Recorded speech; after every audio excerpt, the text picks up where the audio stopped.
Hello, hello. Let me know if you can see and hear me okay. This is going to be a group energy healing where I heal 136 people in 9 different countries. And the theme for this healing and all the healings this month is heal heart fatigue, increase motivation and enthusiasm. It'd be great. And I can preview what we're going to do today. There's lots of good stuff. Oh, let me know if you can see and hear me okay. Pretty please. Oh, thank you. Thank you, thank you. And if you guys want to say where you're viewing from or, you know, what the weather's like where you are, that's fine. Here it's cloudy. Maybe 60 degrees, right? It'll get warmer a little. Looks like good gardening weather, but I don't have time to garden. Anyway, we've been lucky. It's been mild. Okay. So, what are we doing today? I'm very excited to.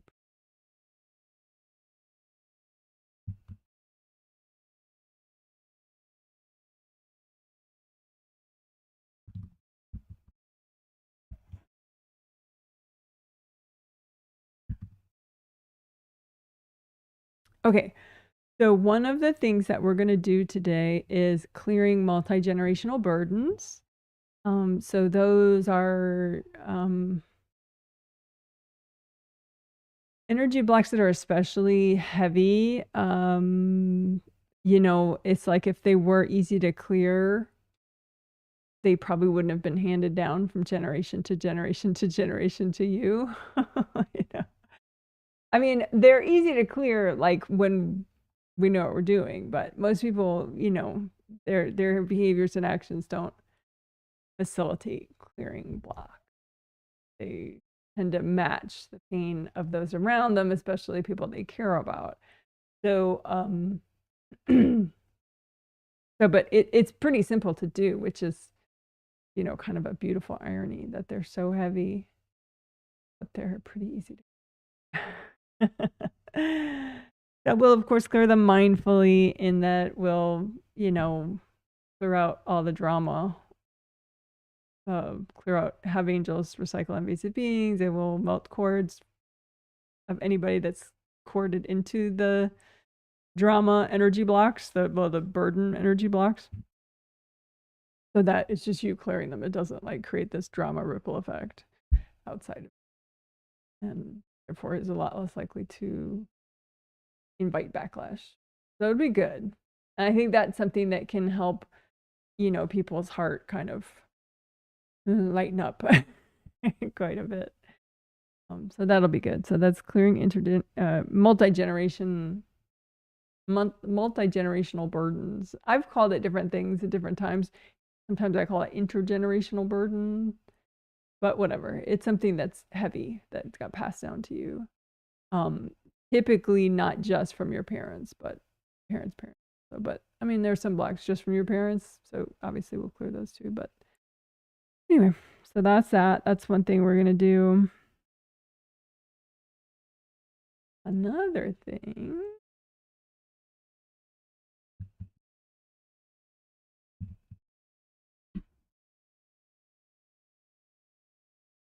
So, your spiritual path, you know, is a road that's just for you. It's an energetic thing. It's not a physical road. And it represents what you're meant to learn and experience in this life. And it's an easy way to read if you are making progress. Because sometimes, like, the proof of your progress is not obvious. You know, sometimes there'll be something that's really obvious that happens like on the physical plane, and you'll be like, oh, I'm definitely making progress, you know. But otherwise, sometimes, you know, before that, there's a lot of spiritual progress that happens before something physically obvious validates it for you. So it's a nice way to like look and see, okay, am I on my path? Am I looking forward on my path? Am I moving forward on my path? So we're going to work that today as well, which, we do not often, but, it's not new. We're going to, repair the protective gold force field around your path, which can help a lot. And then we'll just unblock, especially the way forward. So it's easier to go forward. So because, and that ties in with the theme, because sometimes if you,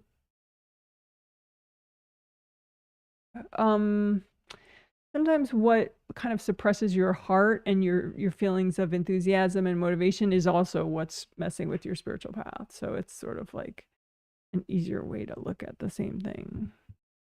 Or they're kind of maybe like two sides of the same coin. They're very, very interrelated. Like if you're making progress, it's usually exciting for you and validating for you as a spirit. So I should probably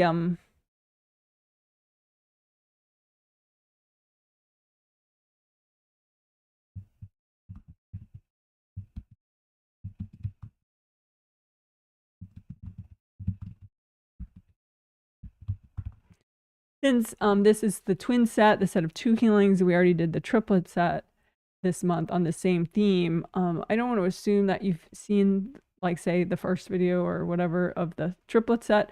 So I'll take a moment and define what I mean by heart fatigue and heart strength. So they're opposites, heart fatigue. It's like, it can be a physical feeling of tightness in your chest, but it more of what I'm talking about is everything non-physical, like feeling discouraged. There's like different gradations of like severity of heart fatigue.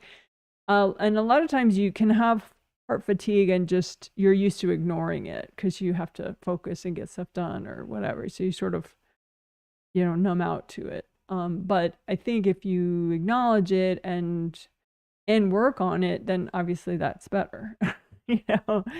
So anyway, it has to do with like emotional, mental, spiritual sort of depletion, being drained. And more extreme forms is like feeling hopeless, or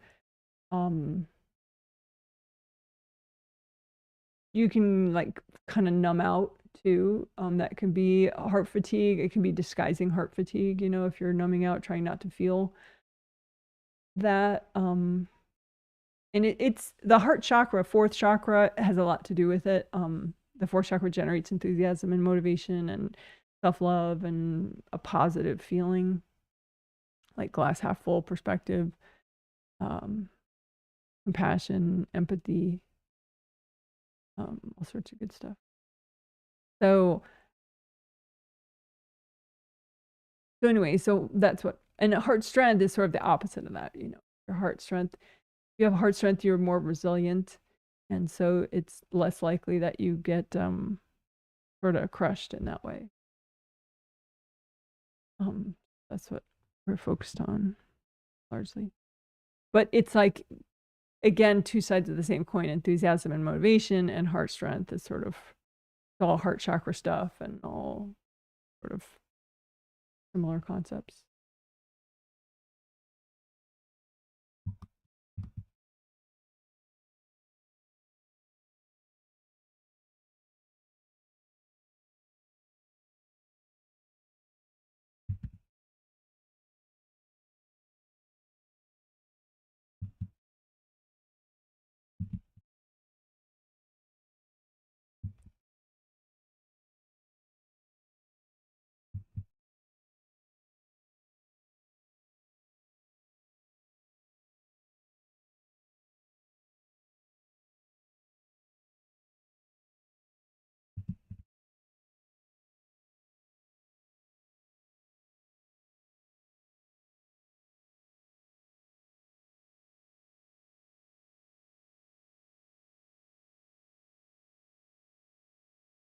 Okay, so this is probably not the most proper way to notate it, with just the numbers without that letter SJ with each number, but I just need to save space on my little banner here. So we're going to be working the SJ Meridian, which we've done before, not that often, isolating just that one, but I like working the shoulders and lightening up this area and getting better flow and energy boundaries here and safety, so you can conserve your energy and not leak out this area, so you have stronger energy down your shoulders and arms, and it helps you be more present in your hands, which helps as a healer, but also helps with manifesting. Basically your upper chakras, they generate energy that, you know, fills out the outer layers of your astral body and physical body auras, but also extra energy from your upper chakras branches down your neck and shoulders and arms and out your hands, and it helps you manifest to have, you know, really powerful flow there of your energy. So I'm sure we're going to fit in, you know, unblocking the auras around here, but specifically I was looking at how the SJ Meridian, because that one, it starts in the like the corner of the nail of your ring finger, and like the outer corner, and then it goes in and zigzags a little on your wrist, and it goes through your elbow, and then it goes up, excuse me, it goes along your shoulder slightly to the back a little, and then it goes up the side of your face, or like around your ear. And so we're gonna do the whole SJ Meridian, and at the time when we do it, I'll play the little SJ video so you can see the location of all the points and stuff. But especially unblocking the first point of the SJ Meridian, you know, by the nail of the ring finger, or at the corner of the nail on your ring finger. So especially SJ 1, and SJ 10 and 11, which are around the elbow, and then SJ 14 and 15, which are along the shoulder, which I typically call SJ 14 and 15 in this area of the SJ Meridian, the shoulder bridge area, just because it's like this flat line on the shoulder, or sort of a straightish line on the shoulder before it, you know, goes up the ear and stuff, around the ear. So I just felt like it was a good way to help lighten up the shoulders more, especially, and we're going to do the Wei Chi aura of the SJ Meridian. Each of the 12 regular meridians, they have a Wei Chi aura that goes with them, and that Wei Chi aura is supposed to, you know, protect and nourish that particular meridian. It sends gold light inward to that meridian to keep it protected and flowing, right? So I noticed that you can have at least scar valleys, if not rips, like in this area of specifically your SJ Meridian Wei Chi aura, and that it greatly increases the pressure and potentially the damage to these points.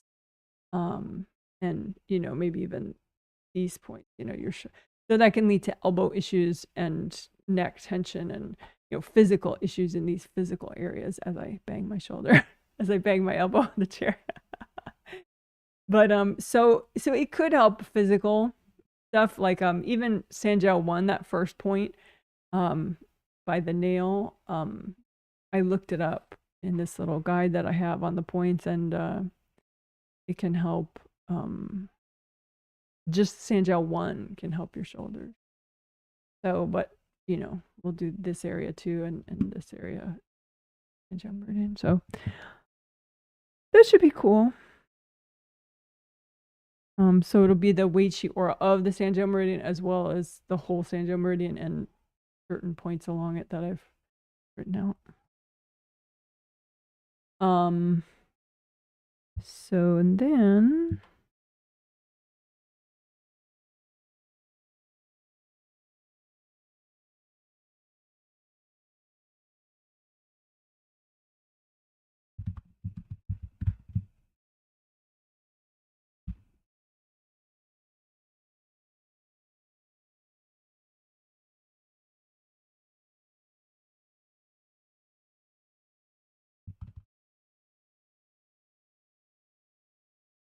so, okay, we did work, a couple, in the third healing of the triplet set, which was a week ago, just over a week ago. We cleared hiding baggage, any baggage that makes you want to hide from the world at large or from certain types of people or whatever. And hiding is generally not a good thing. I mean, if you need some kind of, you feel like you don't want to be noticed by certain groups of people or certain people, I would suggest you do it with angel help rather than actually yourself hiding, because when people personally, do some kind of a hiding thing, 9 times out of 10 they're doing it in a way that harms them in other ways. It's like you're kind of minimizing your flow and your presence, and so you're kind of screwing yourself. Whereas angels can do it in a way that you could still be like fully blooming, and they just happen to hide you from a certain group of people, or whatever, certain person notices you less, and stuff like that. So so clearing hiding baggage means that you're doing it, and not only you're doing it, but it's your shame that's making you do it, or your guilt or your fear baggage that's making you do it. So it's not like this logical, wise decision. It's just, you're stuck about something. So clearing that hiding baggage is nice. And it can help heart stuff too, because if you're hiding, it tends to be kind of sloppy, and you could be blocking like nice, benevolent people, like truly benevolent people, from finding you. People that are meant to help you, people that are meant to, collaborate with you in a clean way. Like you could be blocking opportunity for, positive change in your life by hiding. So that's part of the whole heart strength, heart health is, and plus it just hiding takes a lot of energy, because it's like this self-suppression thing. So anyway, but then also we're doing that again today, clearing hiding baggage that you yourself are doing, that's motivating you yourself to hide. But then external, you can have stuff within you that is from outside, people that want to hide you for one reason or another. It could be from like some level of competitiveness or jealousy that they have for whatever reason, which, could be subconscious. They don't even realize they're in your space doing that. But so that is another aspect of it, that, like you're being hid, basically. So that'll be fun to clear. Which can help you to, progress in ways, maybe professionally speaking or socially. And just, because in the triplets that we worked a little bit about, like, how are you interacting with the world at large, and there are a lot of positive, miraculous, and gentle aspects to the world, just as there are, brutal and cruel and overwhelming, as potentially overwhelming aspects to the world. So it's nice to be able to be noticed by the gentle stuff, and to be able to be more aware of the gentle aspect. So anyway, I think getting some of that hiding stuff out of the way will help with that too. So those are the main aspects, but I'm sure other good things will pop up that we'll do too.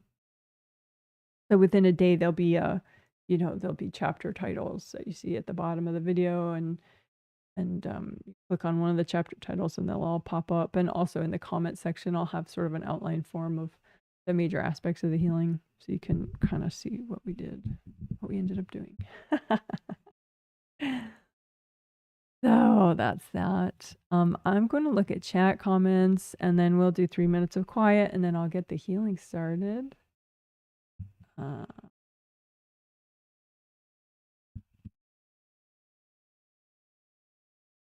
Okay. So thanks everyone for your little chat comments. I appreciate it. Thanks. Can see and hear you. Hey, Janet, I can see and hear you from Las Vegas, Nevada. 106 degrees Fahrenheit. Wow. So what is that? Let me get my little temperature guide for people outside of the US. This Canada, yeah, Canada uses centigrade. So it's basically everyone but the US probably uses centigrade. So 106 degrees Fahrenheit would be roughly like maybe 42, 43 degrees Celsius, which, as you guys have explained to me, is not unusual for summertime for you guys. Hello from northern Indiana. It's hot and humid. I can see and hear you fine. That's nice. I can hear you fine. Well, thank you. Hey, Janet, can see and hear you okay. I've been clearing intergenerational burdens for the last 2 days. What a coincidence. What a coincidence. It's like the angels knew, and then you heard your angels. Hi from Chicago. 75 degrees Fahrenheit and sunny. Hello to you. Someone says, can't complain about South Carolina temps after seeing the Vegas count. Yeah, for real.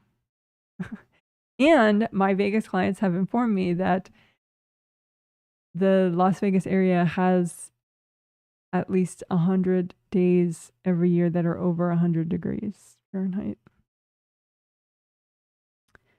So, fun fact. Fun fact. All right. So, oh, and I'm wearing headphones. I get to listen to myself. I never really felt the need to do that, but my husband does that in his live streams. He has live streams where he talks about comic books and reviews comic books and stuff, and he wears headphones. And try that out. All righty.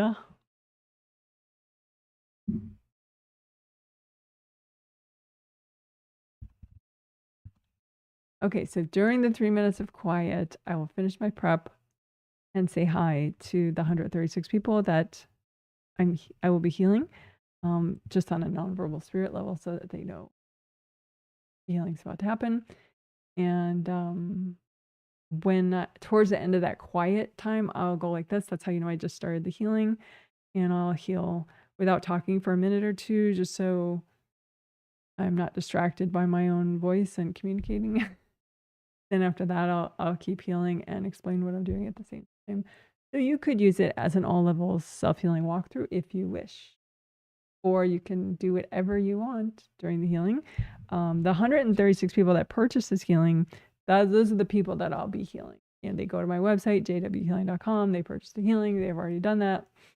So I'm all prepared. I have their names. So if you're just watching, you did not purchase the healing, you're super welcome to watch. You're super welcome to heal yourself, learn, whatever. And you could purchase a future set of healings if you wish, on my website, jwhealing.com. July and August sets are up on the website right now.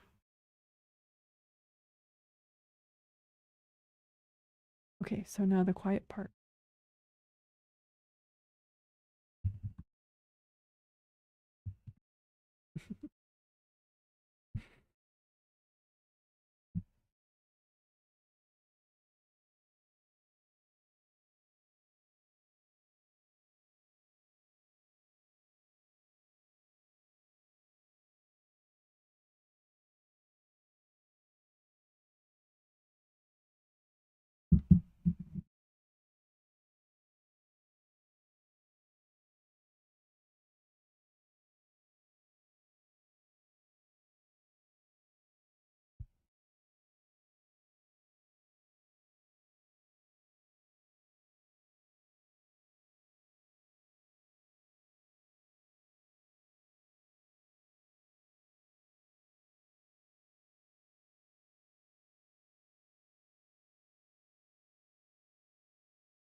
Okay, thanks for waiting. So, you have a big energy center in the palm of each hand, and you also have a fingertip chakra, one in each fingertip. So they generate energy. All chakras generate energy, and they keep the energy flowing. So your hand chakras and your fingertip chakras, that energy comes out like this, out of your hand. And so you can set those particular chakras, hand and fingertip chakras, to a metallic gold color, like this glitter. And you can do that just with your intention. You don't have to, just with your thought, set those chakras to gold. And then that means that the energy that these chakras are automatically generating is a metallic gold color. And then you use one hand to clean out the other hand, because the more unblocked and healed the chakras are, the better they are at generating energy. So that you have more gold light to use as a healer. And you can heal your hands like that, just using one hand to heal the other. Or you can make a copy out in front of you of, say your neck, shoulders, arms, and hands. Kind of like Acudol here. So if you just imagine neck, shoulders, arms, and hands, yours out in front of you, a copy, and then you use your hands to heal the copy. And you can imagine too your auras. You have 17 auras, so especially your auras immediately around your neck and shoulders and upper chest. Comb through there. You want auras to be flowing really tight. I'll just use gold light and melt those.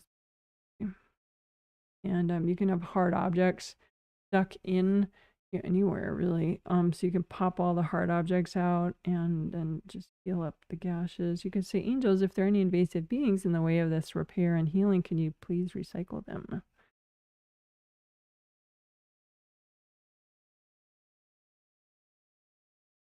And of course you can spin your copy around so that you're filling the leaks back here.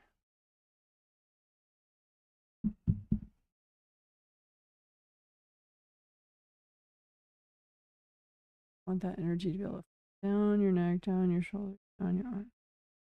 That energy meaning your energy.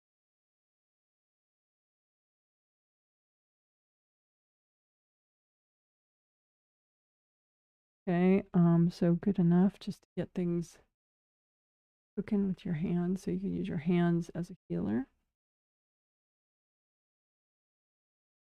All right. Then we'll go through the 5 essentials, first of which is grounding. Grounding or repair, creative ring repair, chakra repair, good karma window repair, and base of skull points back here. So grounding. You can recreate your grounding. You have 2 groundings, one for your physical body energy system, physical body chakras, physical body aura, one grounding for all that, going down to the core of the earth, and then one grounding for your astral body energy system, astral body chakras, astral body. So you can recreate both those groundings, make them both the same color, both red or orange or yellow. Make the grounding wide all the way down to the core of the earth, and wide all the way up. I would say have it go as high as your 3rd chakra, which is right below your sternum. There, to bring it up that high. And then you can make a copy out in front of you of both your groundings and comb through them with gold light from your hands.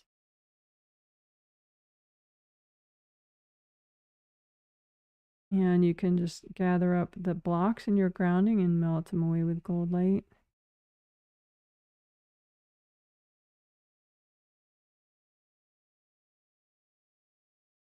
You can gather up all the blocks. Say, angels, if there are any invasive beings hooked into this junk, can you please recycle them? And then melt any people out of the blocks. And melt the blocks.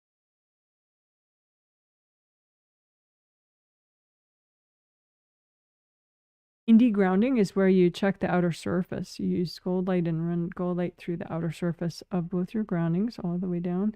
And you melt away any attachments to other people's groundings.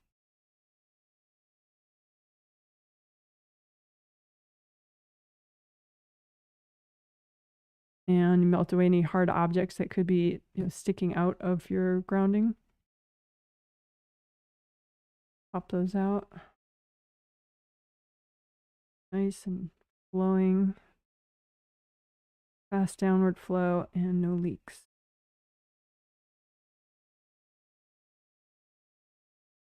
Good.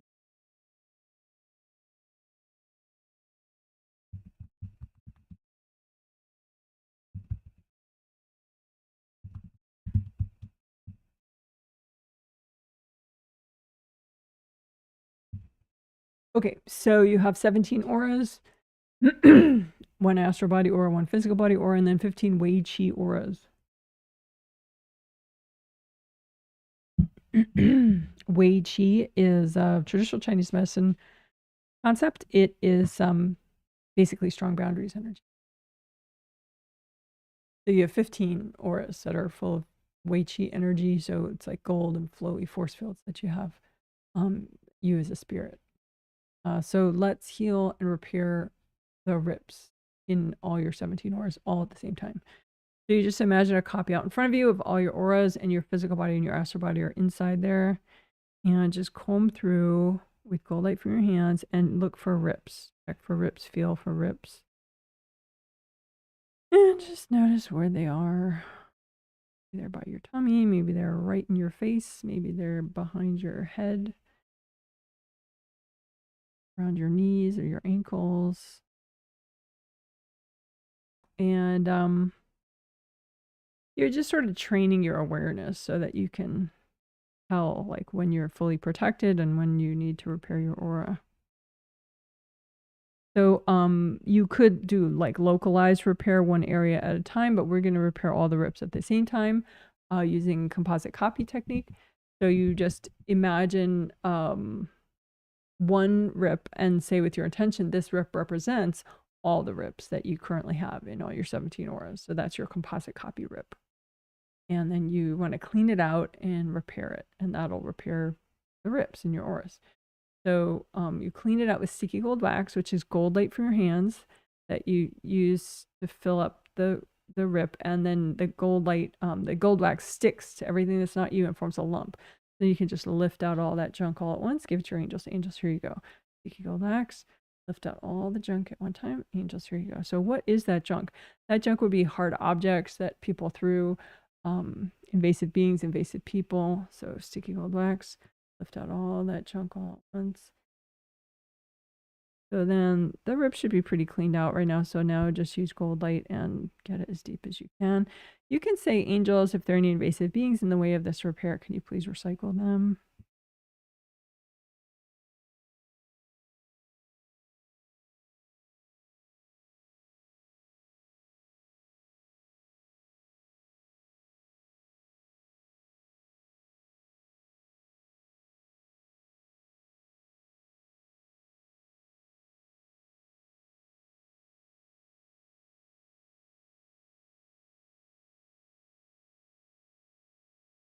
Okay, and then that probably repaired most of your rips, but you can go ahead and do it one more time for any leftover rips. So make a composite copy of a rip and say, okay, well, this represents all the leftover rips that I still have. And then do the same process. Sticky gold wax, lift out all that junk. Angels, here you go. Sticky gold wax, lift out all the junk. Angels, here you go. Angels, can you recycle any invasive beings in the way of this repair, please?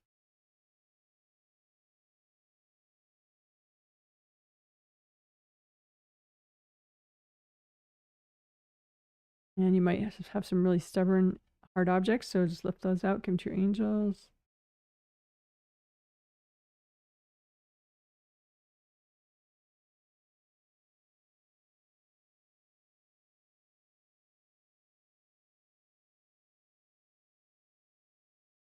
So then just check the outer surface of all your 17 auras for any little leaks that are left over, and just use extra gold light there. If the leak is not repairing, there could be some invasive beings in the way. There could be hard objects as well.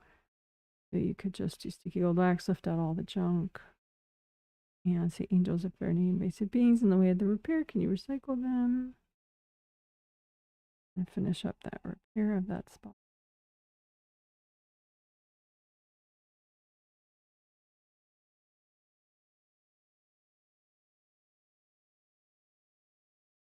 Oh, right. So one other thing with aura repair, I don't want to spend a lot of time, but the Wei Qi auras, they do have three.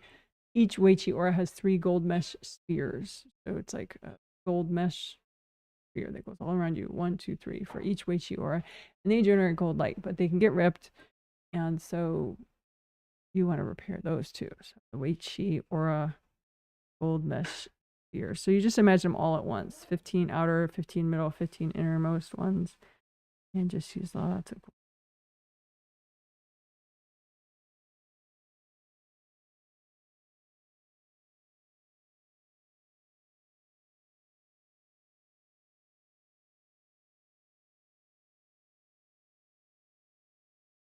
And you can have leftover aura hardness. It can be in your Wei Qi auras, like making sort of a valley of hardness, blocking the gold mesh spheres from being whole. Or it could just be leftover, like at the edge of your auras, or a couple layers, a couple patches inside one of your auras. But hardness, aura hardness, is a weakness. It makes your aura tear more easily next time someone throws energy at you. So we can melt away all the aura hardness so that you just have more flow and more strength, right? So make a pile out in front of you of all the leftover aura hardness that you have in your auras. And then you can say, angels, if there are any invasive beings hooked into this junk, can you please recycle them? Then melt people's cords out of this aura hardness. And then just melt away the aura hardness or blow it up.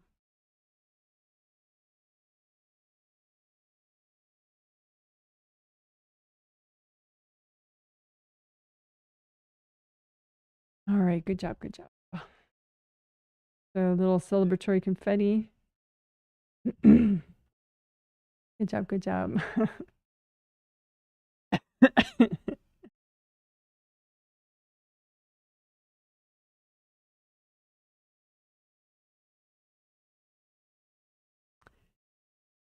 All right, let's see.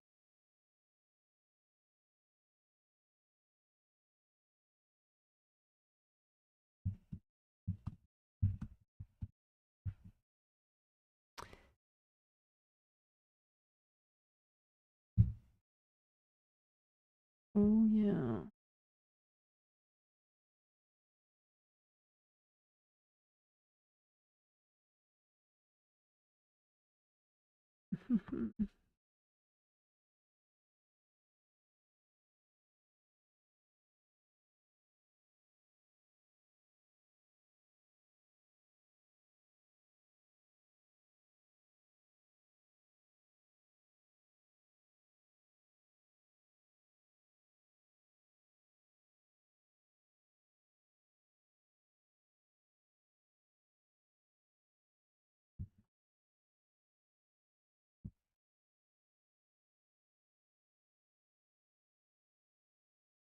Hold on one sec. I want to redesign something for a sec about what we're doing next.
Okay.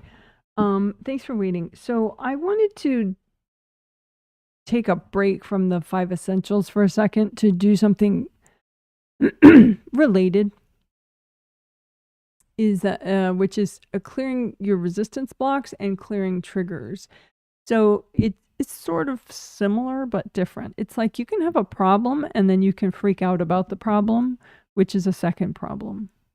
You know, it's like you can have fear triggered and then you can really flip out about it, or you can have fear triggered and be like, oh yeah, I'm nervous right now. You know, you can like sort of have a perspective about it, you know, but you can kind of, if you resist, it like makes it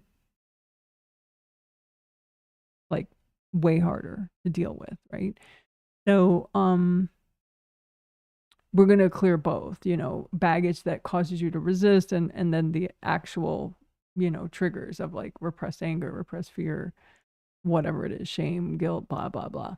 And there are a lot of reasons or contexts why this would help. The one that I was thinking of is people being able to go back to sleep, because there's all this technical stuff that you could do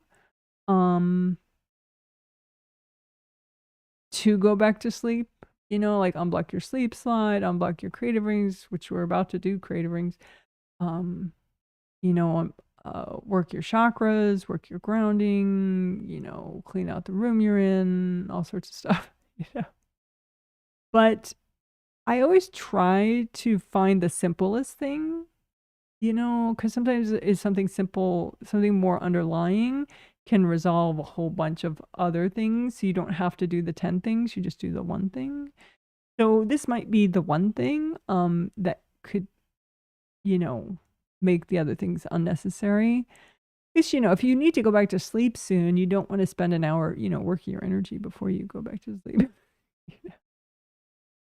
And, you know, just in life, you know, if you can do something in 2 minutes and it's as effective as, you know, 20 minutes of work, then that's good, right? So anyway, let's do this now, because I think it may make the rest of the 5 essentials work more productive. And it's just a good thing to do. So in summary, if you can't go back to sleep, or if you can't work on a project, you can't focus, whatever, this could be a quick and easy thing to try. Let's do it. We're going to clear baggage causing you to be in resistance, and clearing your triggered baggage like, you know, fear, shame, anger, sadness, whatever. Okay. So we'll just do blanket exercise, easy peasy. Big old blanket, make a big old blanket out in front of you and pile onto it any baggage that's causing you to be in resistance, which is sort of like a struggle, like a tension. So any resistance baggage, and then pile out in front of you copies of any triggers, you know, any baggage that's bothering you on any level. You know, maybe keeping you from going back to sleep, keeping you from focusing on the work you need to do, whatever, right? So any resistance and any baggage that's bothering you, right? And just put all that out in front of you and say, angels, is it healthy and gentle to clear all this right now? Because it might be, or maybe a couple things are a bit much to do all at once. So your angels can edit the piles for you. Give them a moment to do that while you breathe. And then one other angel request is, angels, can you recycle any invasive beings that are hooked into any of this baggage? Just so you don't get any drama as you're clearing the baggage. So deep breath while your angels do that for you. And then now you can just use cold light from your hands and your fingertips and just melt away cords from people going into all this baggage. It could be people that you just interacted with in the last day. It could be people you haven't really consciously interacted with in years, because it's very subconscious that people cord other people. So just melt away all those cords, because that's going to make it easier for you to clear all this. And also it's going to make it less dramatic for those people if you detach them first and wash their energy out of all this baggage. So less drama for everybody. Melt everybody out using cold light from your hands, and then you can keep melting the piles of baggage fully, or you can blow up the baggage at this point. Whatever is fun. And if you have any more resistance and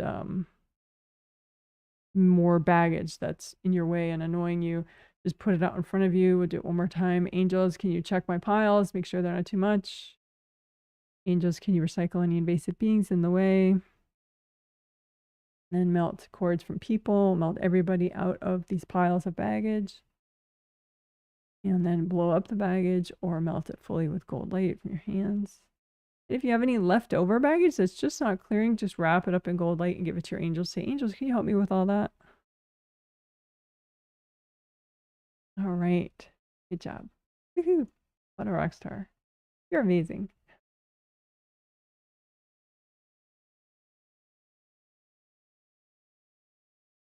Woohoo.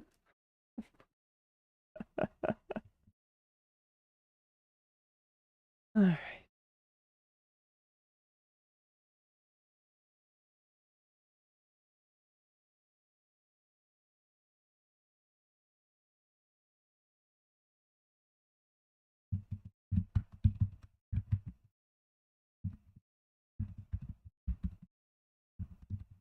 Okay, so now back to one of the 5 essentials, creative rings. They're up here, 1, 2, 3. They are gold, but they might not look it if they have junk crusted on them.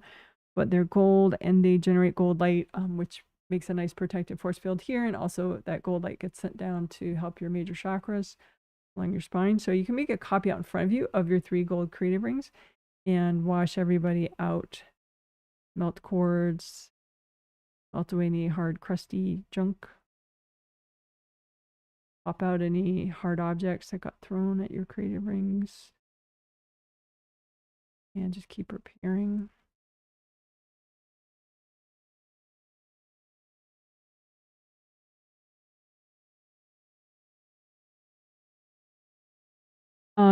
Your creative rings have flaps, just like the round the chakra openings have flaps too.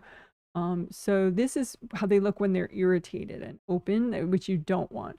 You want your energy to flow through your creative rings, but you don't want these flaps open because it makes it easier for people to cord you.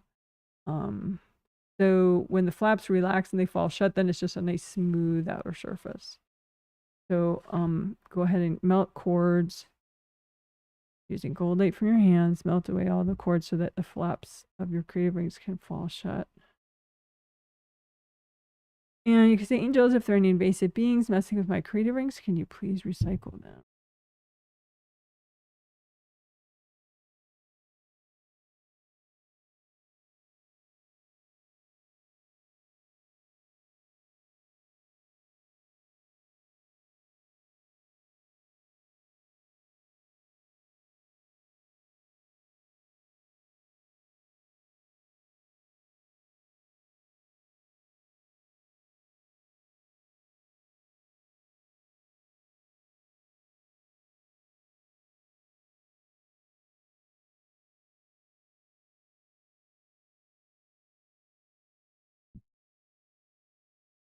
And you can use sticky gold wax, and that's gold light from your hands, and it sticks to whatever's not you. Just get it all around the creative rings and the inside and the outside, and have it stick to any hard objects that are stuck in your creative rings.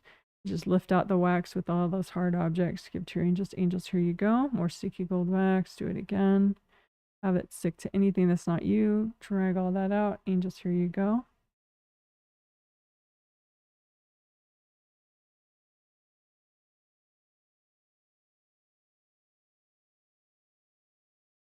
Unblock above your creative rings. So like above here. Because any hardness makes it easy for people to cord and invasive beings to cord, and they can send energy down in. So you get rid of the hardness, your aura works much better as a protective force field.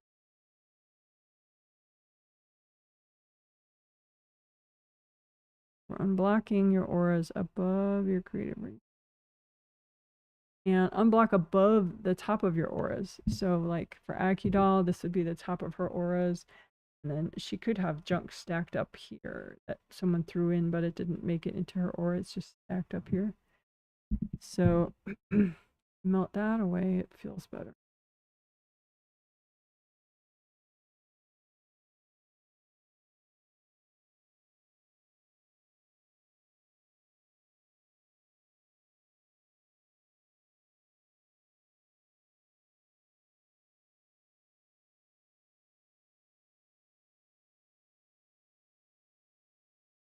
Okay, good enough.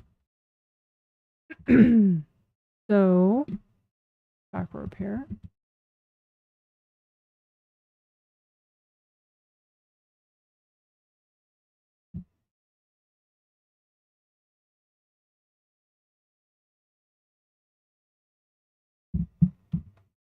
So this is the basic chakra shape, an open cylinder. So you can make an image of a chakra out in front of you, and with your intention, you say, okay, well, this image represents all my major and minor chakras of my body and spirit. So that would be 7 major astral chakras, 7 major physical chakras, but then all the minor chakras, meaning every other chakra you have. So that means like those cool acupuncture points that your physical body has. Also just other chakras that keep the energy flowing in your arms and your legs, you know, in like major energy channels, lots of flow, all your chakras, right? So just have a representation of a chakra, have it represent all your chakras, and use gold light and melt away cords, repair the damage, and melt away energy blocks.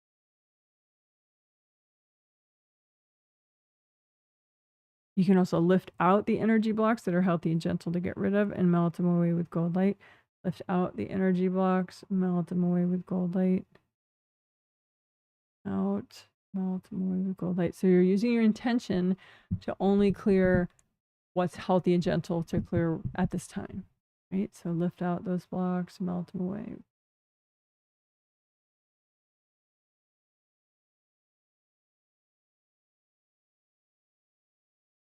You could have hard objects stuck in the chakra, maybe like, you know, in the round opening like that or something, or stuck there or stuck here somewhere.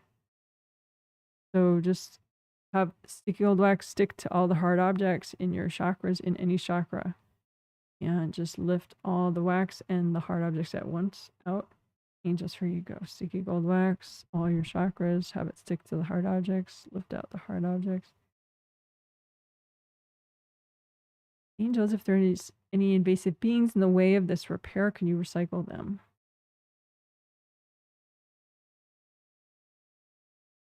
And like I said, your chakra openings do have flaps as well. So like if this was the round opening of a chakra, it wouldn't be gold, but it could look like this in terms of flaps sticking out around here. So you want this to not have flaps sticking out. You want it to be nice and smooth and round, right? So your energy comes and goes, but it's harder for people to cord in pairs of cords. So just keep melting away the blocks. You can scoop through the chakra itself, so through the chakra, and just drag out blocked energy. What's healthy and gentle to clear? Say, angels, can you recycle any invasive beings? And just melt people out of the blocks and blow them up or melt them away with cold light. Drag your fingers through, drag out the blocks. Angels, can you recycle invasive beings? Melt the cords, people, melt the blocks.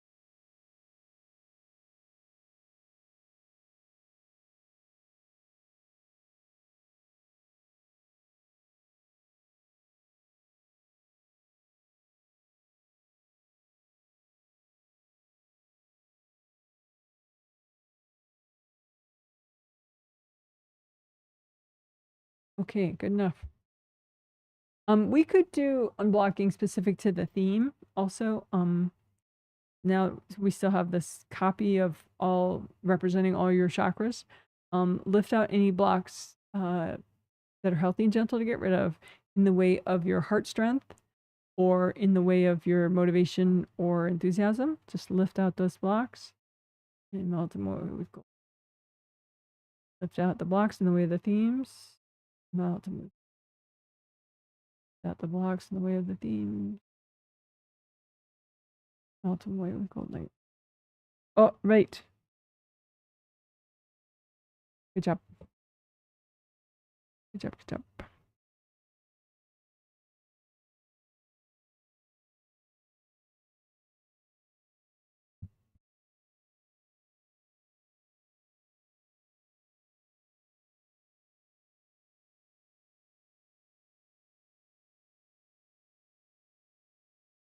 Okay, so that's all the stuff back here and back here.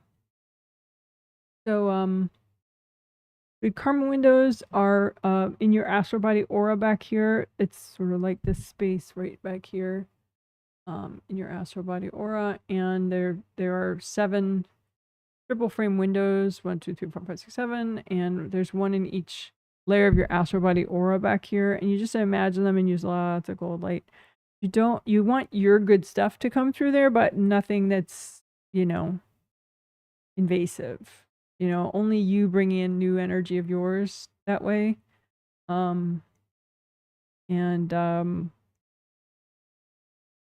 Like a gentle energy from the moon and the stars, and you know, the universe trying to help you, that kind of good karma energy comes through there potentially, but you gotta repair and unblock it so only the good stuff can get through and not the bad stuff. Not like, you know, say your angry neighbor or something.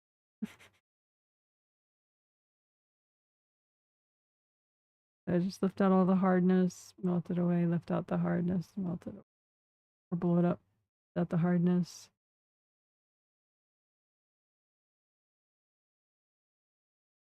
You could have energy that's already kind of woven in, invasive energy that's woven through and anchored into the base of skull points, acupuncture points, or your upper chakras. So it's kind of like when you're weeding in a garden, you want to get the roots of the plant as well as the stem and the leaves, right? So just around all the invasive energy that's kind of anchored in, if there is any, and just use lots of gold light, lift it out, give it to your angels. Angels, here you go. Lift it all out. Angels, here you go. Lift it. And you can give your base of skull area an extra little massage gently, and make a red grounding if you want, just for your base of skull area. So red grounding all the way from the core of the earth all the way up to the base of your skull. So that you can bring up red earth energy and soak your base of skull points with red earth energy. And you can also just a little extra easy to release energy that way down your grounding.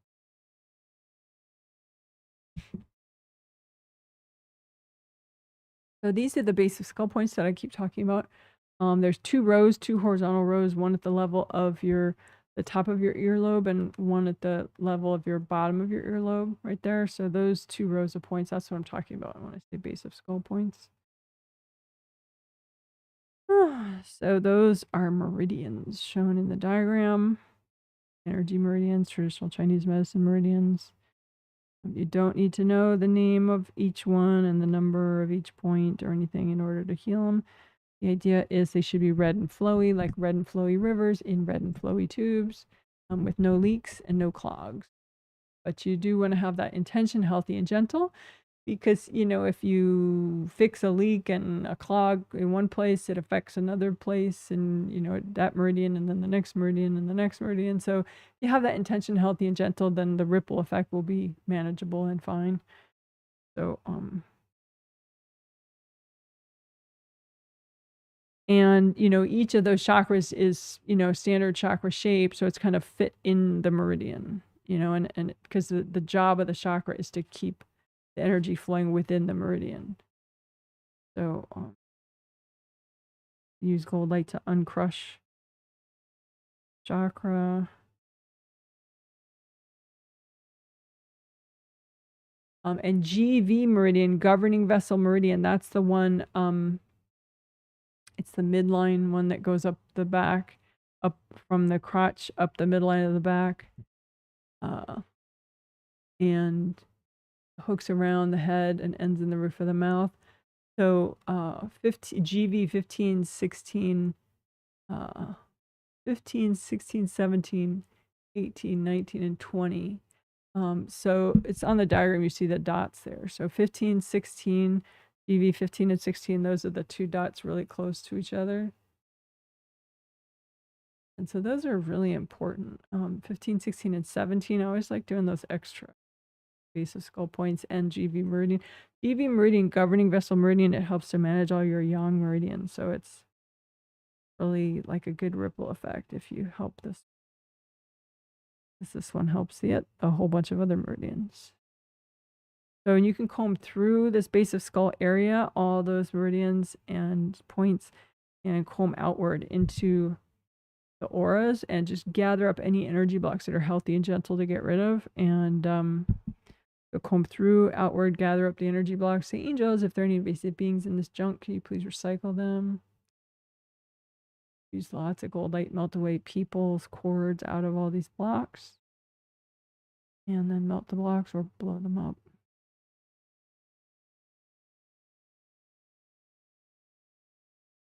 If you're healing someone else, don't blow up their stuff. Just use gold light.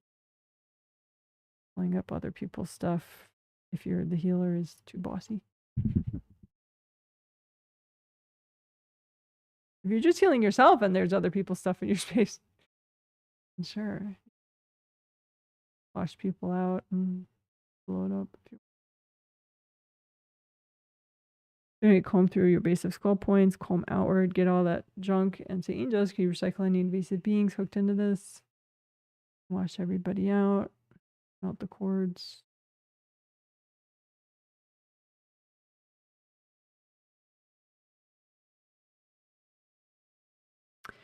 So GV 15, 16, 17, 18, 19, 20. 20 is the one right in the top of your head. You know, as the meridian 15, 16, 17, 18, 19. So 20 is oriented different than the 7th chakra. The 7th chakra is oriented this way in the top of your head. Ideal color would be purple. But the GV meridian, GV 20, is oriented this way, but it's in the same location. It's much smaller than 7 chakras, like here, and then GV 20 comes along through it. But they're both super important. You don't have to worry that they're in the same space. It's just FYI.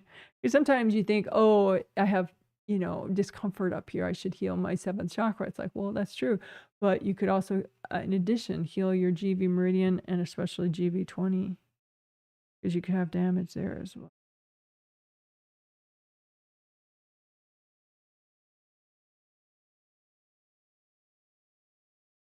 So you could use sticky gold wax on all your base of skull points, and then GV 15 through 20. Have the sticky gold wax stick to any blocks that are good to get rid of right now, any hard objects, any invasive energy at all, and just lift out all that wax. Angels, here you go. Gold wax for your base of skull points and GV 15 to 20. Stick to everything that's not you.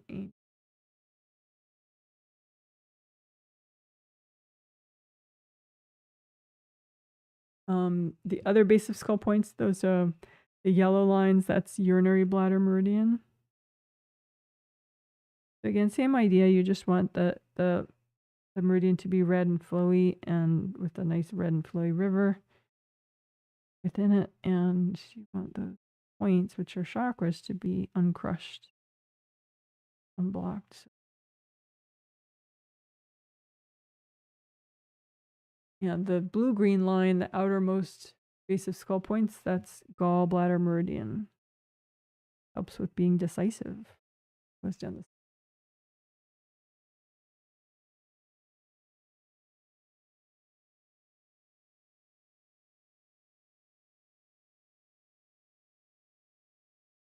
Okay, good enough.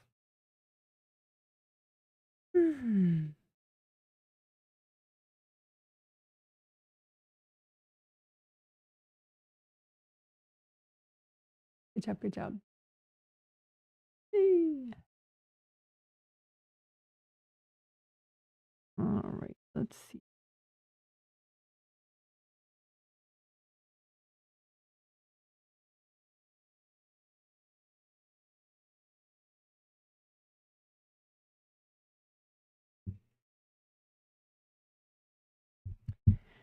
I fixed my hair.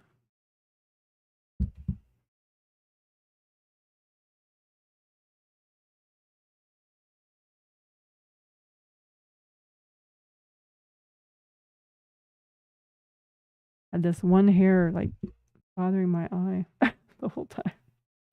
I have that. All right.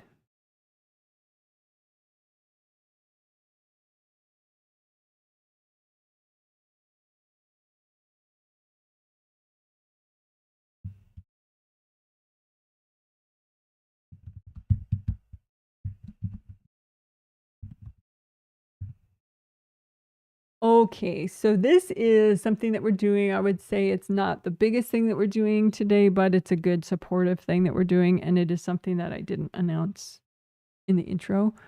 I thought of it. But we just did some GV work because we did the GV 15 to 20. Nice. But CV meridian starts in the crotch, goes up the midline of the front, ends in the tip of the tongue. And that helps to manage all your yin meridians.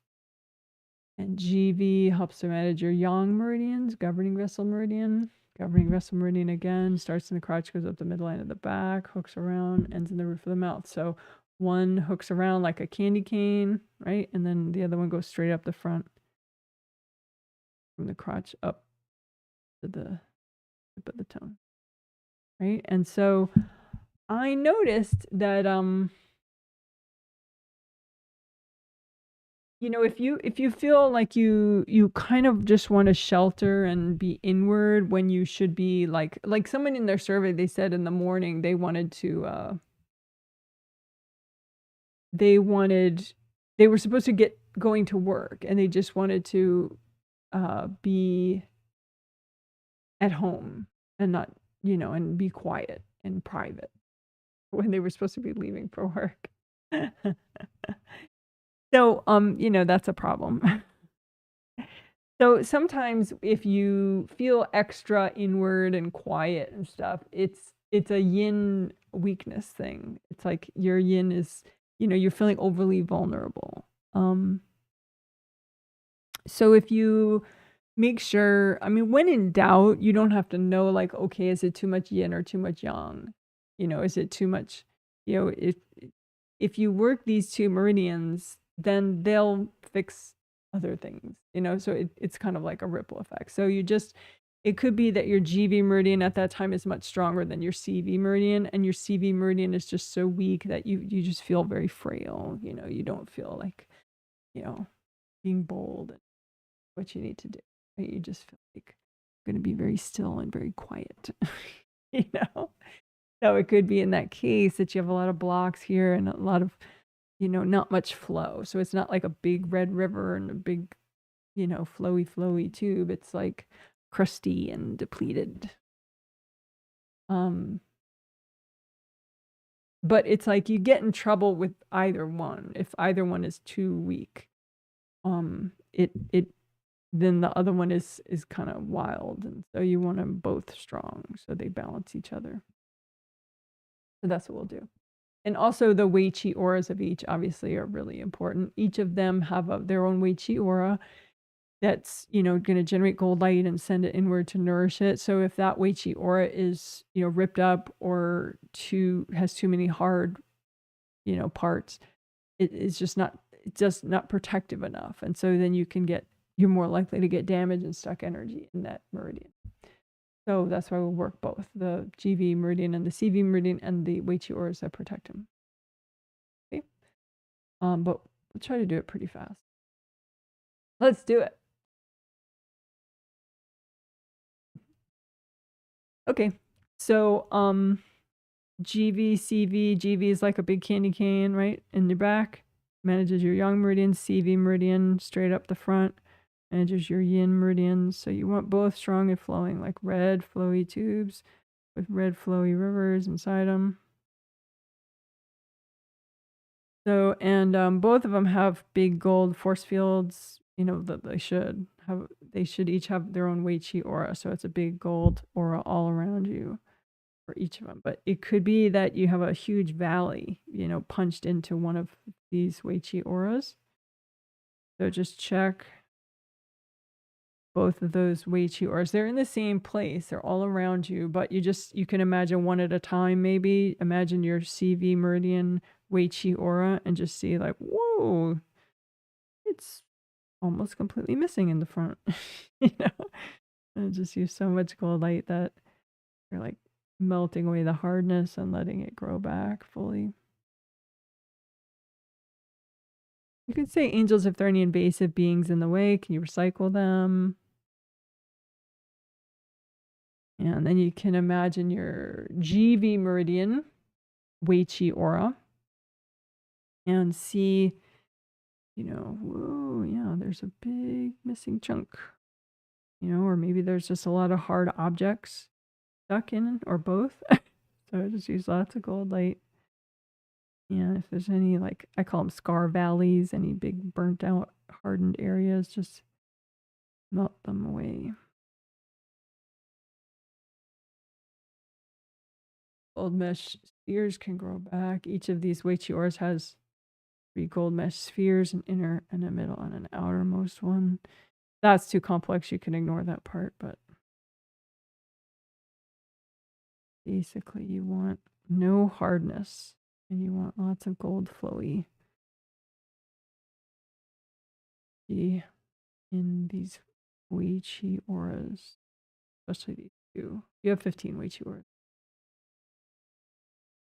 And up top, you want to make sure they're not scooped out up top, right? So you might have some hardness, some rips. So just melt away that hardness and back. If there are any invasive beings in the way, can you recycle them? You might have hard objects. You can gather those up. Angels, here you go. Hard objects that were thrown at you. Maybe.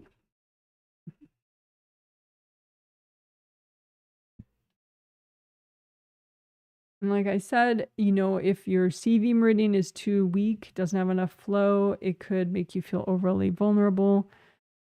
So just check that out in front, that meridian going up the front. CV meridian, conception vessel meridian.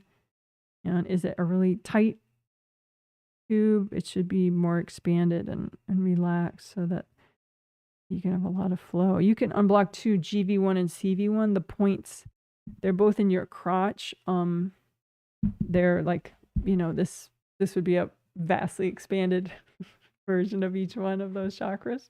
But you want to unblock the bottom of each of those chakras, so like the entry where the energy comes into that meridian. You just want to unblock those extra, unblock that and repair that whole first acupuncture point in your GV meridian and in your CV meridian.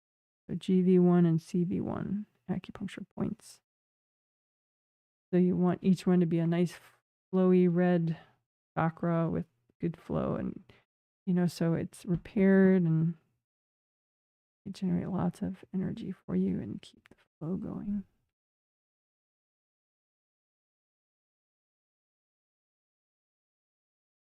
Use cold light to melt everybody out of GV1 and CV1. You can say angels if there are any invasive beings in the way. Can you recycle them? And of course, GV1 goes over your head. So you can comb through your GV, Meridian Wei Qi aura, make sure it's all flowy.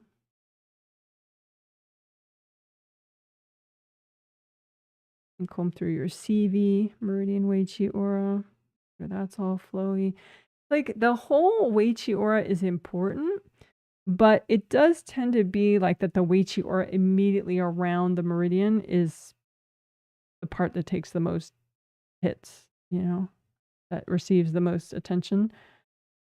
So like for CV, since that goes up the front, like the front of your CV meridian Wei Qi aura could be the most beat up and blocked. So just lots of gold light.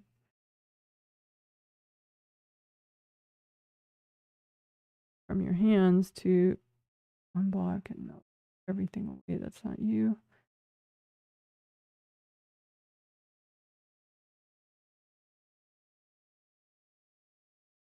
You just do it until it's good enough, you know? I mean, because you probably don't have all day to be perfect, you know? So just be like, okay, is this good enough yet? You know, good enough to feel good enough to go back to sleep, good enough to, you know, finish a project you've been really, really trying to finish, you know, good enough in a specific custom way is nice.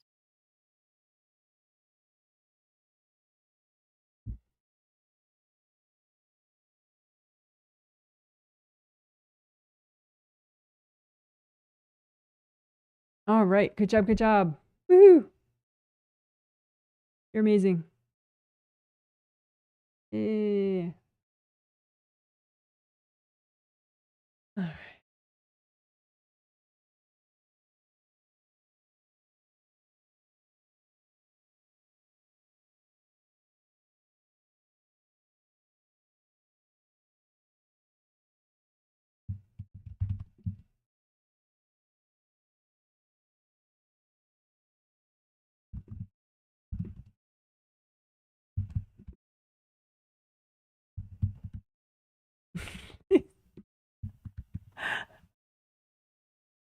I'm usually better at spelling when I'm not live streaming, I promise.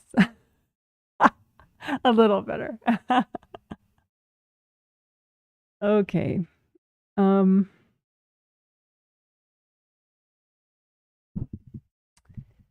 So I explained this a little bit. It's just, you know, shit that's been handed down to you from your parents and parents and uncles and your grand uncles and grandparents and whatever. Also it can be from in-laws. It can be from, you know, your spouse's side of the family. And it can also be from past lives of yours. So, you know, your parents and your parents' parents and your parents' from a past life, which is totally different from the people in this life, typically. So anyway, let's get rid of it.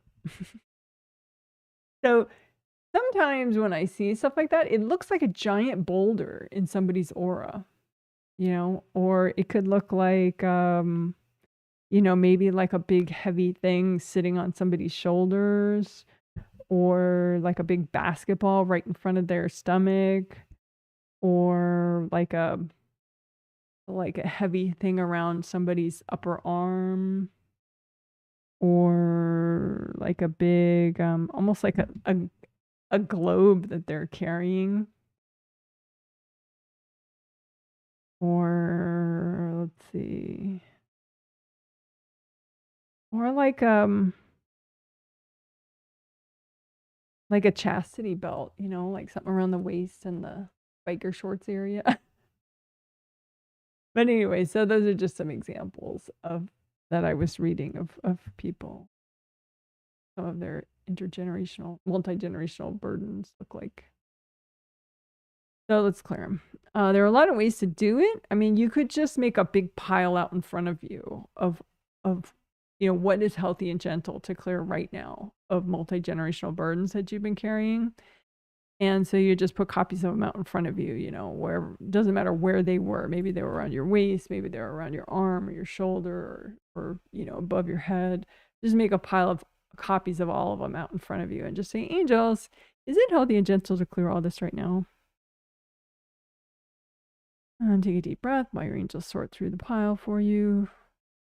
And then one more angel request. Angels, can you please recycle any invasive beings that are hooked into this junk?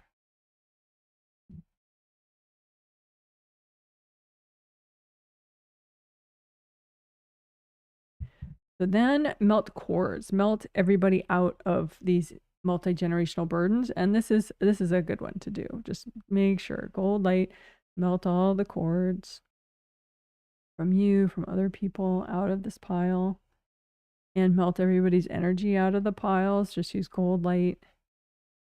Just let the piles, you can make a big red grounding for all this energy so that, you know, it's extra easy to drain energy out of it. Because you want to destroy the baggage, but you also don't want backlash from, like, you know, Aunt Betty over it, you know. So just wash everybody out first So then Aunt Betty's a lot less likely to feel what you're doing. So for example, so just melt everybody out, and then you could blow it up in epic fashion, or you could just keep melting with gold light till it's all gone.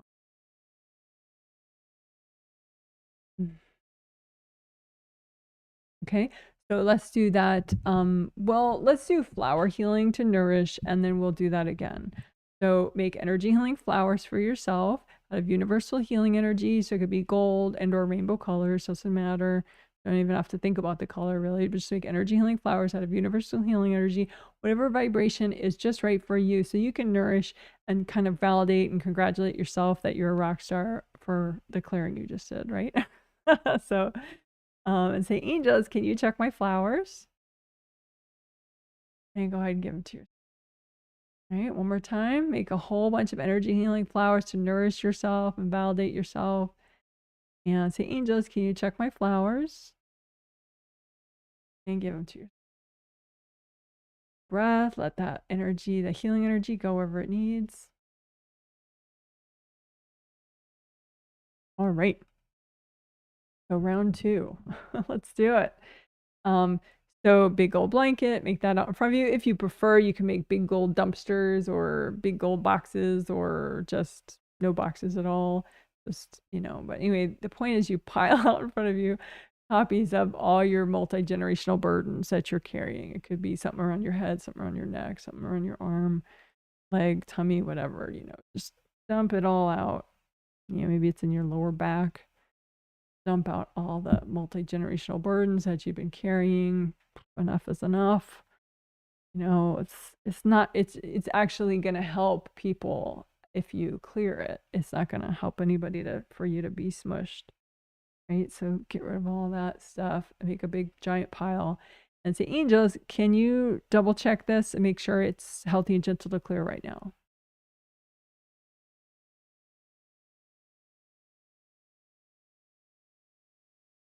Okay, and that means everything that's still there is healthy and gentle to clear right now. So then use gold light, wash everybody out, melt the cords. You could say too, angels, can you please recycle any invasive beings hooked into this junk? And just keep melting cords so that, Grandpa Bob isn't corded to him anymore. Any of your relatives that are in heaven won't be courting them anymore. But because they're like on temporary vacation from all their drama. Just melt all the cords and wash everybody's energy out. You can make a big red grounding for all this baggage. And then if you want, you can blow it up, or you could also just keep using gold light to melt it fully.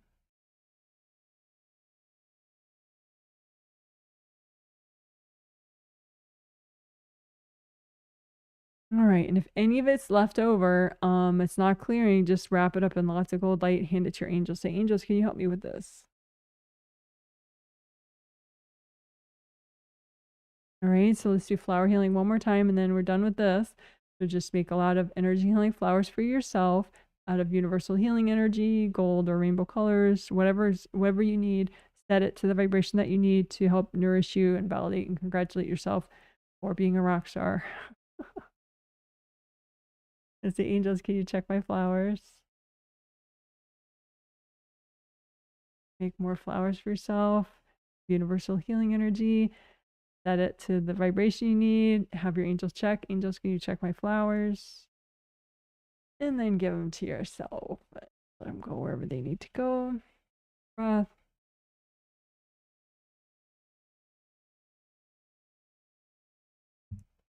All right, good job.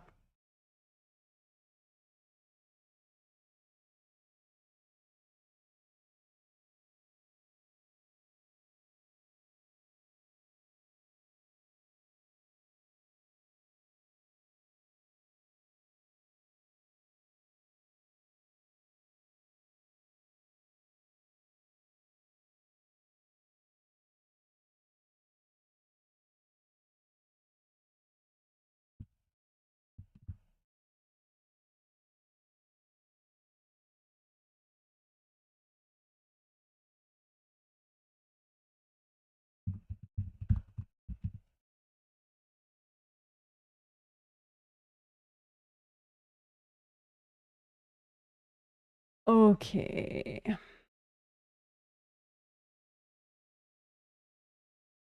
So, this is good. It helps. I think it's going to help you feel validated. Because if you hide because of baggage, then you're blocking yourself from receiving and interacting with benevolent aspects in the world, benevolent people in the world. So it's good to clear any baggage that causes you to hide like that, or any controls from other people that are in your space causing you to be hidden. It could be blocking you from, job opportunities, or, business opportunities, or social opportunities, or just even just having a pleasant, healing awareness of nature and, little baby animals and awesomeness that exists on the planet.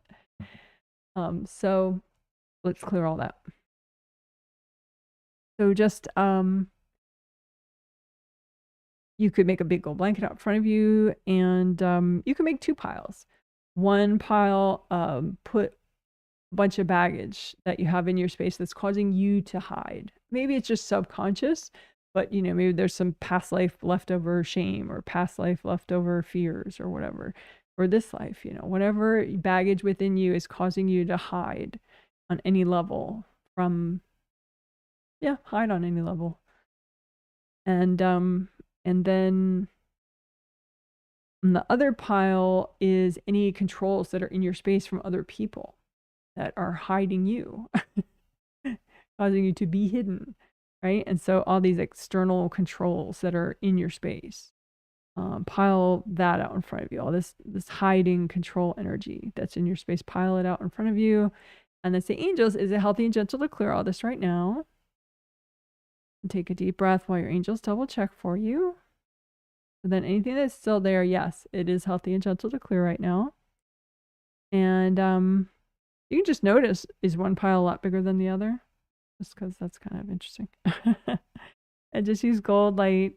You could say 2 angels if there are any invasive beings hooked into any of this stuff. Can you recycle them? And then you can make big red groundings, connect both piles up to the core of the earth, and bring up red earth energy. Soak both piles in red earth energy. You can use gold light, melt away cords. Gold light from your hands, melt away cords going into the piles from other people. Wash everybody out of these piles. And then just keep melting these blocks, and/or hard objects, devices, whatever they are. Melt them all away fully. And you can also blow them up too. And if anything in these piles isn't destroying, you can just wrap it up in lots of gold light and give it to your angels. Say, angels, can you help me with this?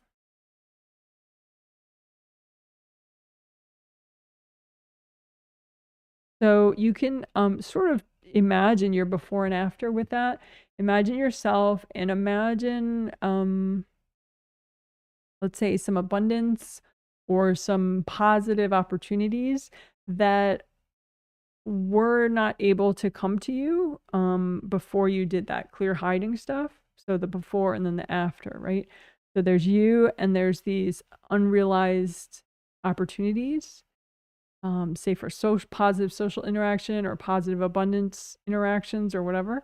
And just see, what did that look like beforehand? And then when you clear the hiding, baggage, and controls, what does it look like now with you and the positive opportunities?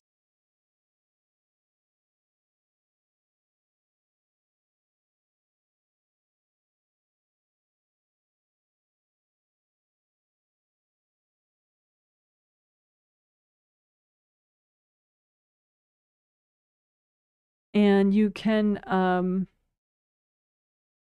do it one more time.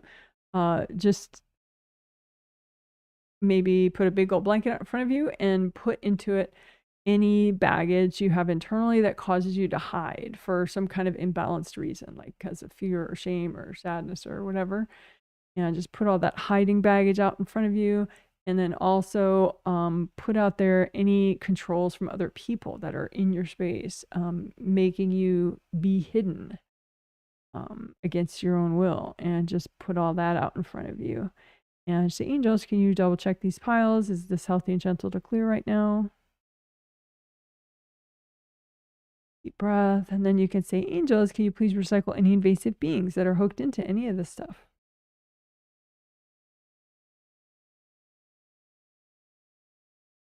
And then you can make red groundings for these piles, bring up red earth energy from the core of the earth, soak the piles. Use lots of gold light, melt away quartz going from people into these piles. Wash everybody out of the piles with gold light. Wash yourself out of the piles. And you can just keep doing that until the piles fully melt. Or at this point, you could blow up the piles. Fine. And if anything's left over, you can just wrap it up in gold light. Give it to your angels. Angels, can you help me with this? So now you can do another before and after. You know, here's, you know, before we did the second round, there was you, and there's unrealized opportunities, positive opportunities, either socially or financially, spiritually. And then now that you stopped hiding to a certain extent, you cleared hiding, baggage and controls. What does it look like in relation to you and these positive opportunities?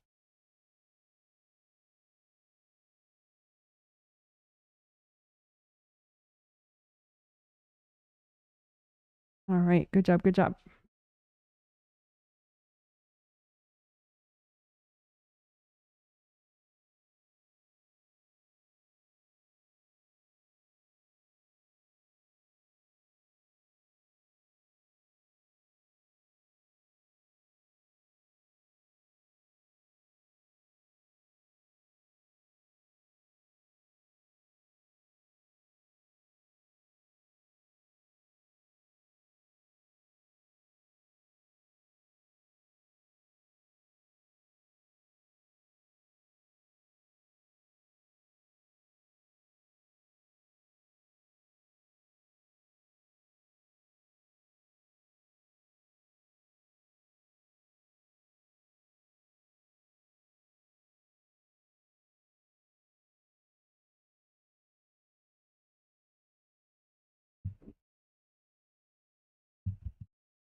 So we're going to be doing the Sanjiao Meridian work.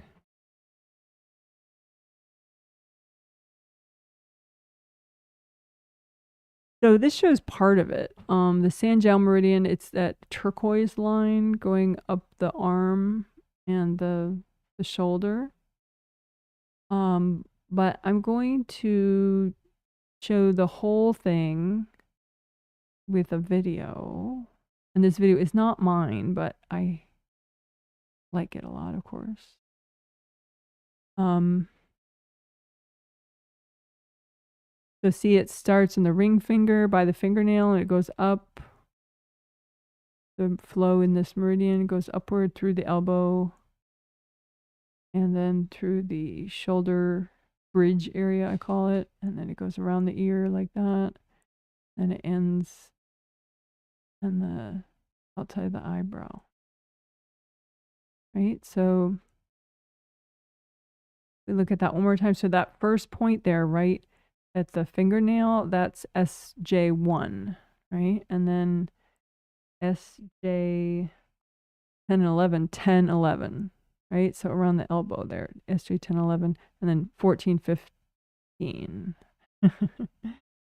So the shoulder bridge area, right? So those are I want to do the whole meridian, but especially those points.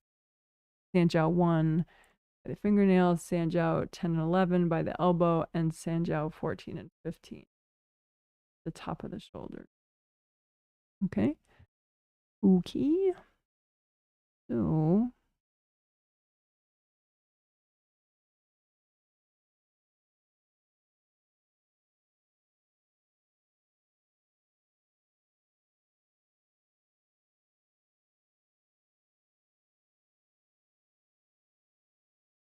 Sanjiao 1 at the finger.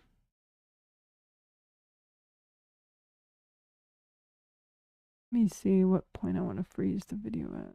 There we go. Okay. So right here we see at the very bottom there, that's 10 and 11. Sanjiao 10 and 11 at that turquoise color meridian. Sanjiao 10 and 11 right there by the elbow, and then Sanjiao 14 and 15, that's along the bridge of the shoulder right there, right? So 10, 11, 14, 15, and Sanjiao 1 is easy to remember. That's right. That's the first one, which is, it starts right at the inner part of the fingernail, or the outer edge of the fingernail. So let's do it. So just imagine, and you have one in each arm, obviously. So you can just sort of trace the route and use gold light. And the top of it, I kind of forget the top of it sometimes. So I guess that's the top right there. It goes around the ear. Right? So, and of course, then there's a Wei Qi aura that's just for the Sanjiao meridian, right? So it should be a big gold flowy force field all around you. Just that one Sanjiao meridian Wei Qi aura. But it might be ripped up, especially, or scarred up, especially right around the shoulder bridge area. So out from there, right? So check that Wei Qi aura of your Sanjiao meridian, around and out from that shoulder bridge area. Because on a lot of people, they have massive hard objects there and massive scar valleys right there too. A lot of hardness missing.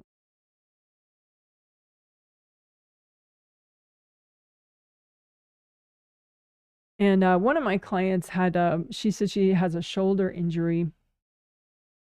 And I've had shoulder injuries in the past as well. So sometimes, I'm not all knowing as far as physical issues, but I know for me personally, sometimes I have needed a chiropractic adjustment. Energy healing alone wasn't enough to correct my issue. Like basically I had like a subluxated shoulder, which means it's like not totally out of place, but the shoulder joint, but it's like halfway out of place. And so then all your muscles lock up because your brain's like, whoa, something's really wrong down there. So like all the muscles lock up, and it's very uncomfortable. So you may, if you have a if you have a subluxated shoulder, like a partially dislocated shoulder, getting that put back in place by a chiropractor, might be an essential part of the process, just clearing, healing and repairing the aura and unblocking and, restoring and repairing the meridian might not be enough. So I just want to mention that in case somebody listening, because I had like a subluxated shoulder joint and I had no idea for like 6 months. I just kept trying to heal it energetically. I finally went to a damn chiropractor and they gave me an adjustment, and then, it still took time for it to heal, beyond that. But so what did I do for those 6 months? I did, good spiritual work. It's just that sometimes things are so physical that you need a physical based treatment for it, So it's not like it was wasted time, but it was wasted pain. Like if I had gotten the adjustment, then it would have healed much faster, so just so you know, this is an energy treatment, which it will certainly fix energy issues, but if you have something that is very physically manifested, you may also need a chiropractor.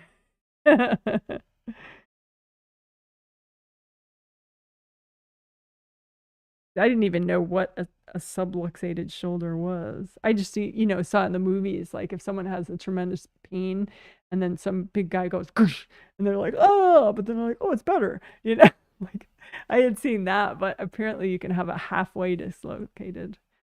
I tend to get that. Well, I've gotten it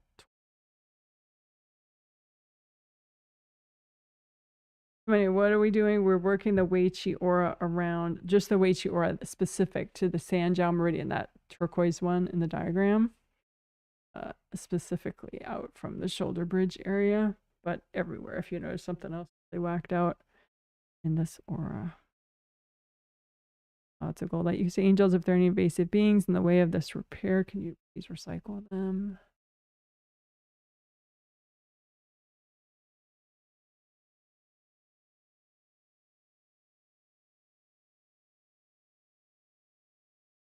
And the Sanjiao Meridian is not only about the shoulders. It's just that it's a nice way to lessen shoulder tension, but it's about a lot of other things too. You could Google and look into it, you know, because each point actually helps a lot of, you know, generally in acupuncture, each point helps in many ways. So, you know, you can Google, though, you could Google if you want the, you know, the purpose of the Sanjiao Meridian, you know, and learn about it. But it helps a lot of good stuff. But sometimes, you know, it's like shoulder tension is just it's an obvious thing. So melt any hard objects stuck in your Sanjiao Meridian, Wei Qi aura. Or you can just drag them out. Come to your angels. Angels, here you go.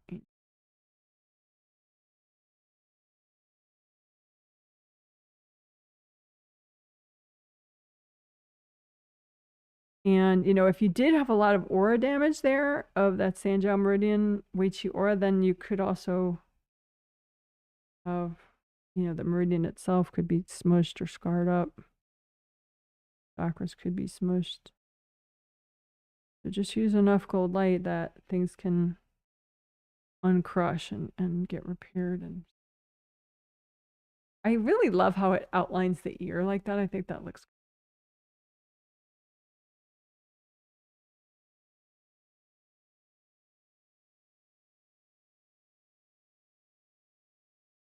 so that's the part of it I'm doing. Oh, meridian as it ends towards the outer part of the eyebrow. And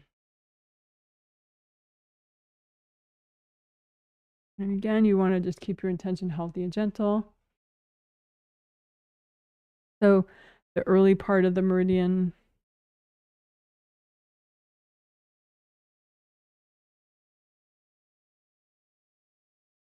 right there, it starts, you know, in the ring finger by the fingernail. So that SJ1, that one actually, when I looked it up, that one has a lot to do with the shoulders, even though it's far away from your shoulders, right? I mean, at 14 and 15, you think, okay, well, that could help the shoulders. It's literally right there. So if you have stuck energy, it's going to cause pain and discomfort and tension, right? If those auras are messed up right there, it's going to cause localized pain and discomfort. But apparently SJ1 with the shoulder too. So you just imagine that one. And unblock. Like, so let's say here's SJ1 and here's where it comes into that meridian from, you know, some internal energy channel from the meridian before it, right? So it comes in like that. So it goes in that way to SJ2, blah, blah, blah, right? So you can get a lot of blocks right here, you know, dammed up right before SJ1, which is true for any first point of any meridian. Well, any chakra, like it depends on that direction of flow, like right before it goes in, a lot can dam up before it goes into that particular chakra. So anyway, you're just melting away blocks right before SJ1.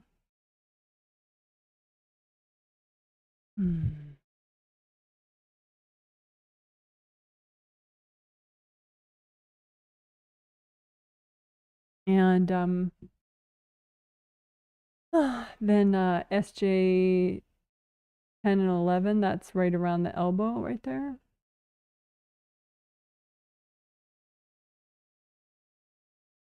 So that little white line white dot just went past 10 and 11.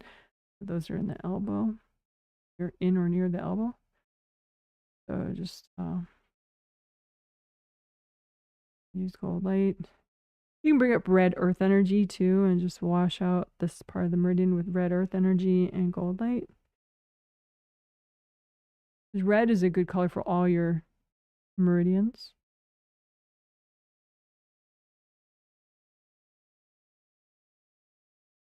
You want to have strong flow with no leaking. So if there's any leaking, there could be hard objects stuck in there. You could pop them out and then repair again. And you can just, you know, have a simplified version of it, like a simplified representation. Like imagine it just as one tube, you know, the whole SJ Meridian from your fingertip to the outer corner of your eyebrow. You just imagine it as one tube and say, okay, well, this represents the first point of Sanjiao Meridian. This is the last point of Sanjiao Meridian. This is the whole Sanjiao Meridian, right? And both branches of it, you know, the left side, the right side, right? And just imagine them as one tube and just, so this would be like a composite copy representing both your Sanjiao meridians in a simplified way. So just use lots of gold light, lots of red earth energy, and just nourish it and unblock, repair. Lift out the blocks. They're healthy and gentle to get rid of. Melt them away with cold light. Lift out the blocks. Melt them away. The angels, if there are any invasive beings in the way, can you recycle them? Busy, busy. Busy.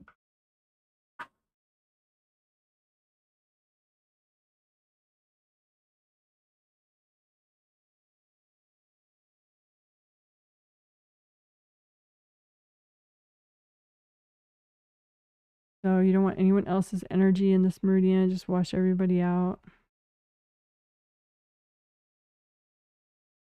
All right, good enough. There's a gold protective force field actually around any of your meridians, so you can just repair that gold protective force field around your Sanjiao meridians.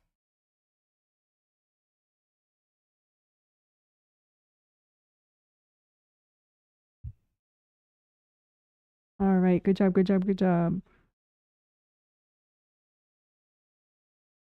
So you can just take a minute and breathe into your whole body. Breathe into your groundings, breathe into your auras, and see how that feels. Feel your shoulders feel, your neck feels, how just you in general feel after healing that Sanjiao meridian and the Sanjiao meridian Wei Qi aura.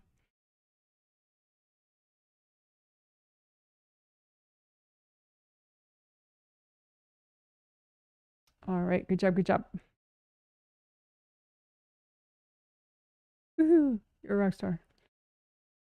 Oh, and if you could please consider giving this live stream a thumbs up. And that's my thumbs up for you. You're awesome.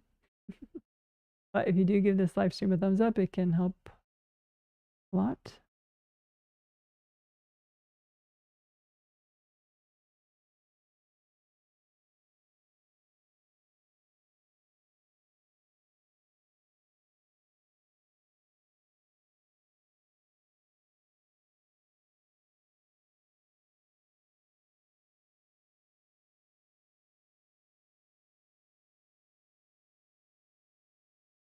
Izzy's being dramatic.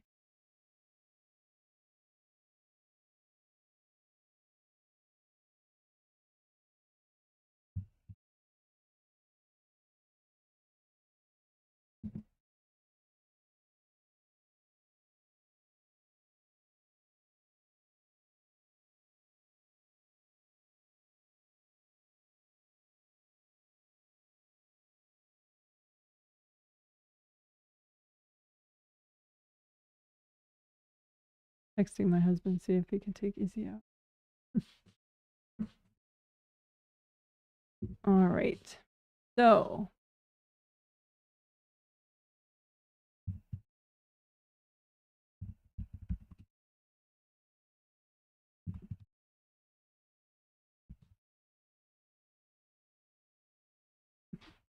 okay, so we're going to unblock spiritual path and repair the protective force field around your spiritual path. So just imagine your spiritual path. It looks like a road that's just for you. And use gold light. It represents what you're meant to learn and experience in this life. But you can have unwelcome drama injected into this path that's not necessary. So that's what we're clearing out. Just use gold light and melt away everything that's not you on your spiritual path. Even what's not you behind you on your spiritual path, because you could be dragging junk behind you, like burdens and stuff. So imagine the version of you that's on your spiritual path, and what are you dragging along? And just melt away all the burdens that you're dragging along with you.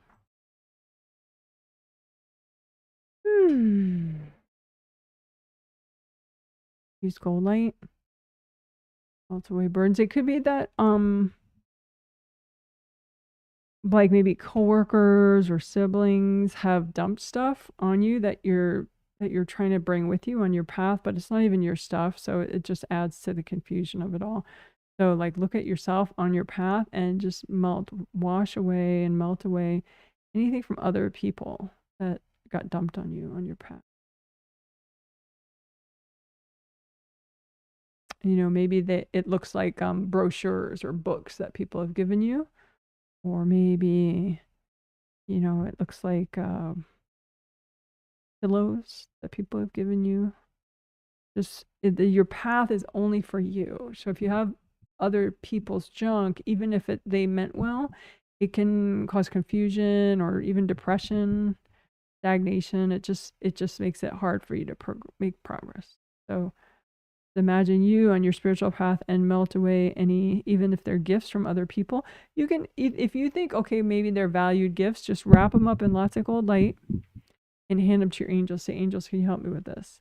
So wrap up any presents from other people that are with you on your spiritual path and just give them to your angels. Angels, can you help me with these?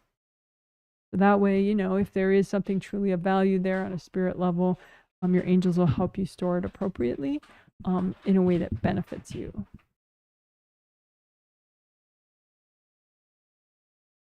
And the protective force field around your spiritual path, so that can look like a big gold flowy force field around your road. That prevents people from dumping, what makes it harder for people on your path. So just check that out. Is it still there? Is it there only on one side and bashed away on the other side? So just use so much gold light on your path and around your path that the protective force field reforms.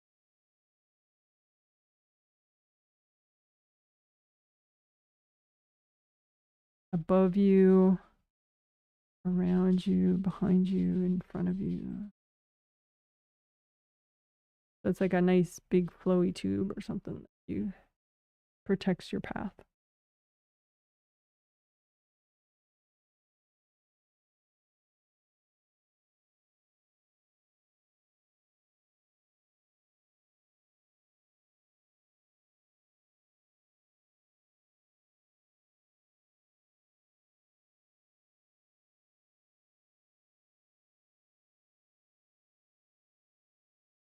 And unblocking your path, you can have baggage, like you can have barriers ahead of you on your path that other people have dumped there. You know, like it looks like a big wall in front of you and it's just, you know, somebody else's fear that got dumped in your space. So there's that, but there's also like internal baggage that makes the walls in front of you. So like, for example, you can have some guilt that makes walls in front of you, you know, but it's like your own guilt baggage or your own like uncleared grief that makes walls in front of you on your path. And so as you clear your baggage, the walls disappear and you can move forward, right? So you can make a big gold blanket out in front of you and pile onto it any internal baggage that causes unnecessary delays and stagnation on your path, you know, and causes you to not move forward, right? So any internal baggage that messes with your progress spiritually, right? And then just wash everybody out. You can say, angels, is it healthy and gentle to clear all this right now? And you can say, angels, can you recycle any invasive beings hooked into this junk? And the whole time, just, you know, lots of gold light, wash everybody out of these piles so that you can melt baggage fully or blow it up. And if any of this baggage is not clearing, just wrap it up in gold light, hand it to your angels. Angels, can you help me with this?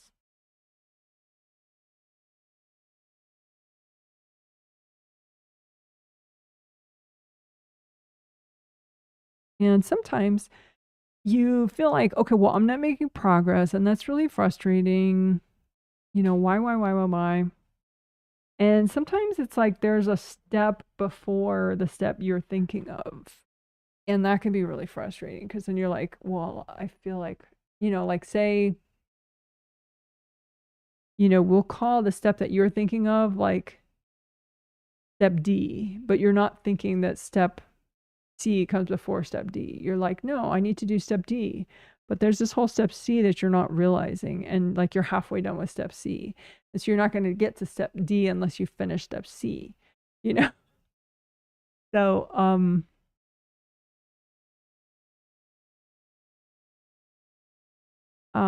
like, you know, I have different people either unemployed and looking for work, or maybe they are employed, but they want a new job, you know, that's either in a different part of the country or it's, you know, in a different industry or it just pays better or whatever.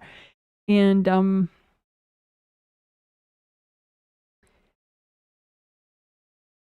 if you're done learning what you were supposed to learn in your current situation, then it's much easier to move forward. If there's still more that you're supposed to learn where you are, then it gives you this feeling of like, well, you know, I'm being held here. I can't move forward. And it's not really that external forces are holding you. You're just, you know, you need to finish up learning. And then, you know, then there'll be this forward momentum, like kind of pushing you into the next step. So what I have been explaining is like learning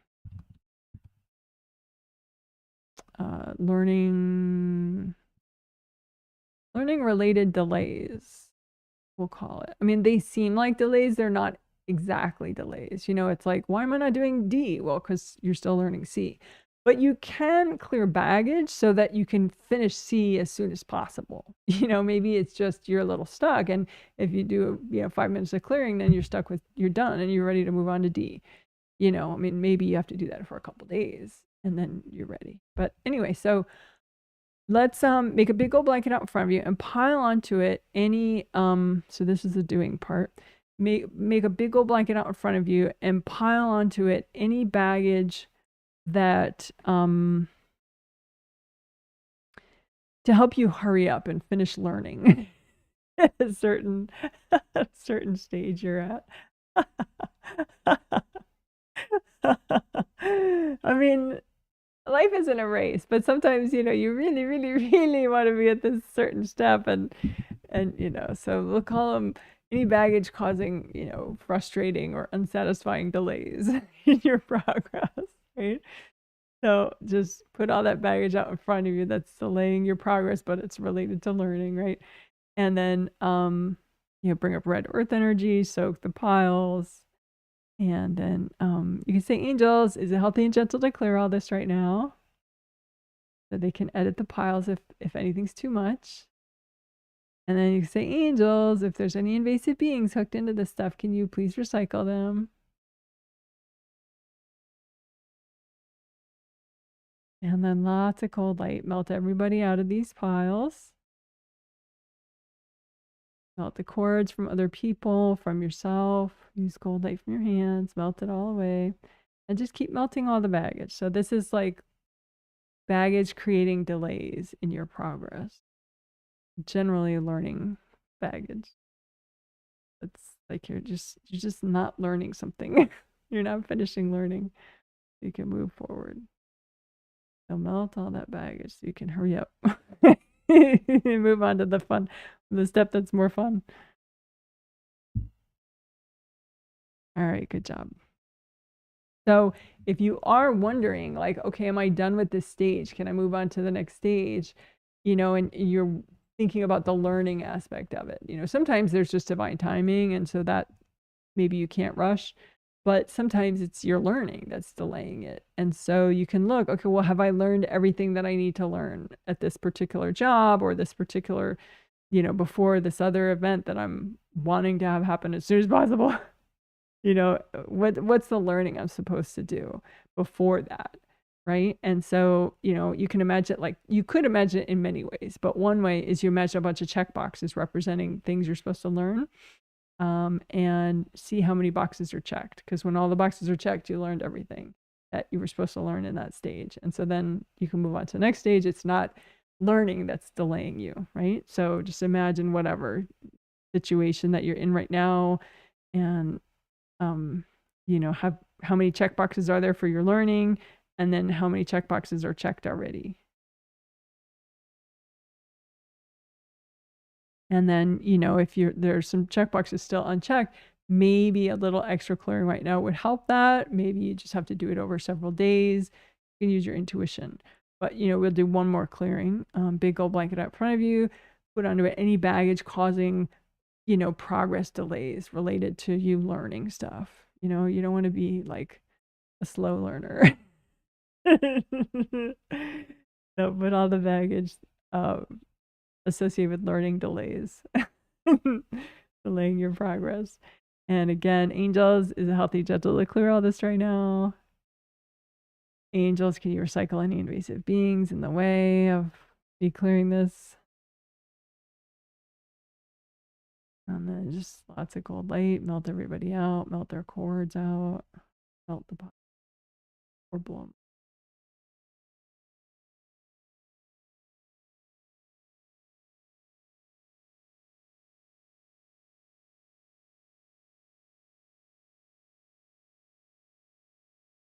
them. Good job. So now just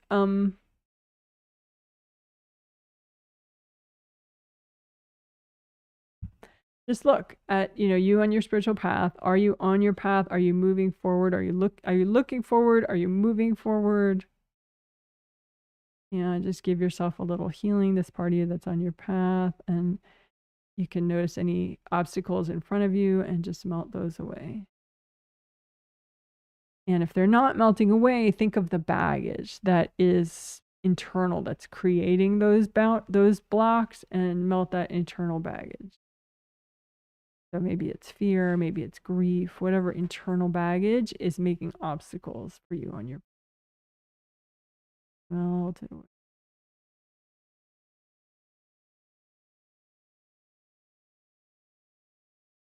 And if you feel like you're not even on your path, just say, I'm going to let my angels help me get back on my path.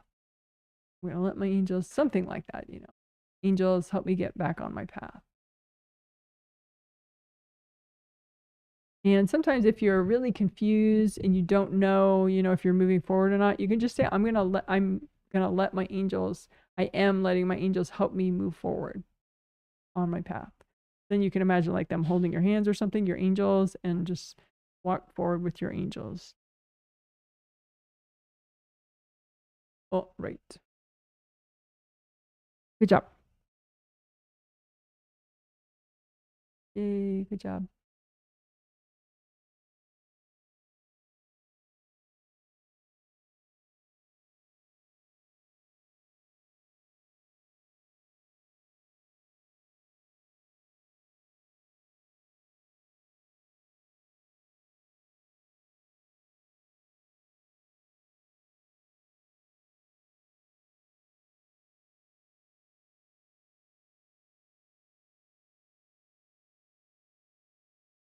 And as far as timing, you know, you can look and see, are you moving forward on your path now?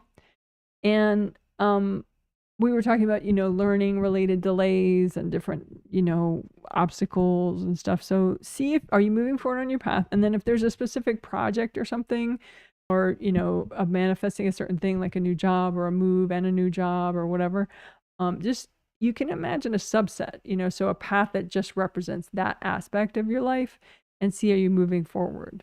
And if you're not moving forward, you can think about the timing. Maybe there's a timing to it. Like maybe you just need to keep healing yourself. You know, maybe it's a certain time of year where it'd be better to move forward than right now.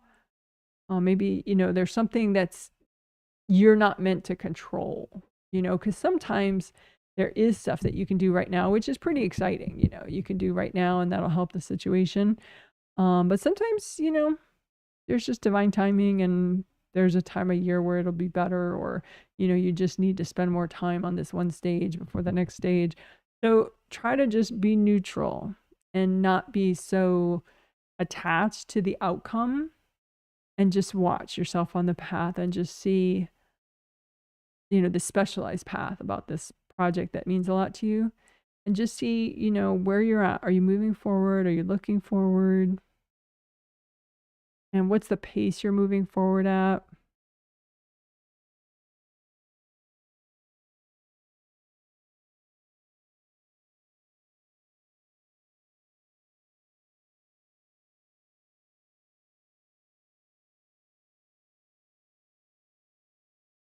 And is there a certain amount of time or certain things that you still need to learn where you're at? And if so, you know, maybe there's a level of self-care that would help you, you know, move through that more easily or more quickly. But you can also look, you know, can this be rushed? Can this be, you know, sped up or not?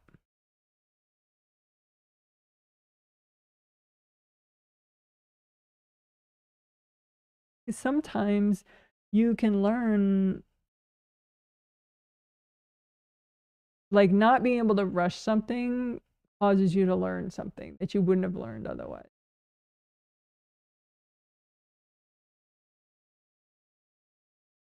So just, again, don't be so invested in something happening as soon as possible that you can't receive the intuition and the wisdom about the situation. Just observe and breathe.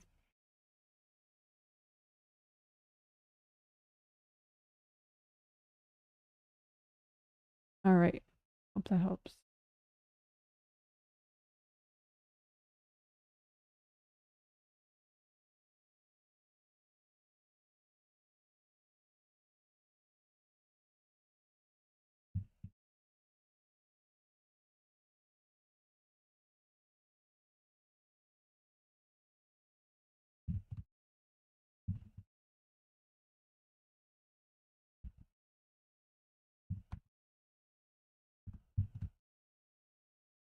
Okay, so we're going to wrap up. I'll do a little bit of fourth chakra work as we wrap up. Mix it in with a couple other things. So just imagine everything out in front of you. Your 17 auras, your physical body and your astral body are inside there. And both your groundings, physical body and astral body grounding, connecting you to the core earth. Make sure those are nice and wide and flowing.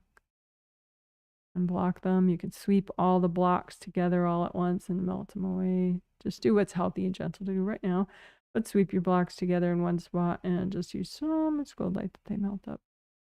Sweep together your blocks. Use so much gold light that they melt.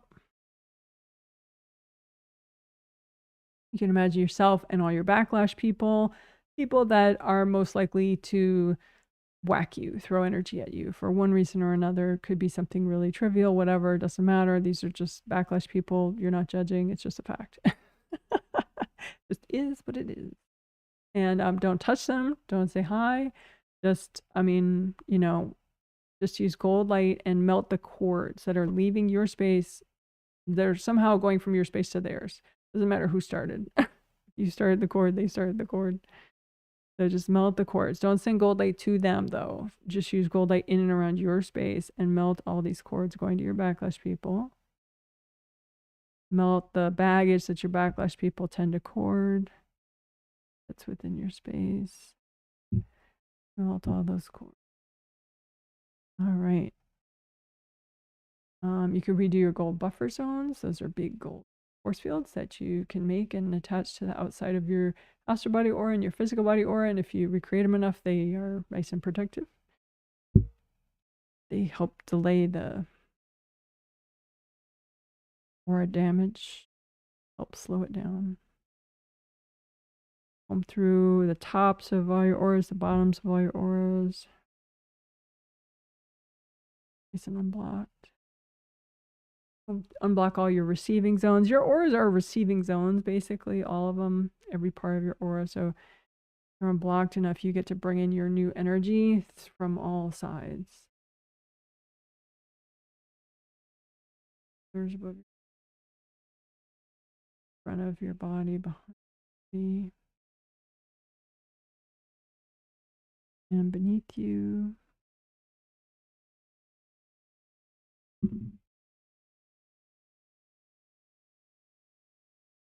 You can do a little chakra alignment. Imagine your spine, imagine your creative rings, your major chakras along your spine. Light.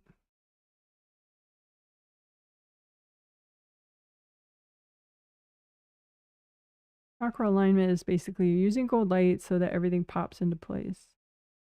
You can use a nice big wide band of gold light because then the chakras also have force fields, protective force fields around them, and you want those to pop into alignment too.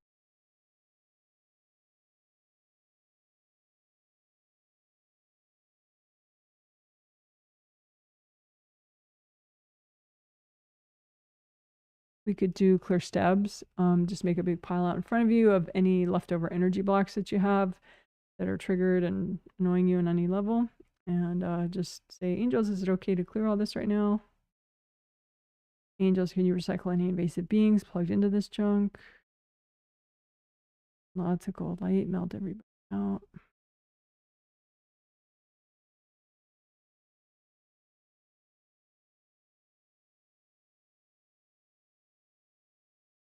Melt all that away or blow it up. Any of it's left over, give it to your angels. Angels, here you go.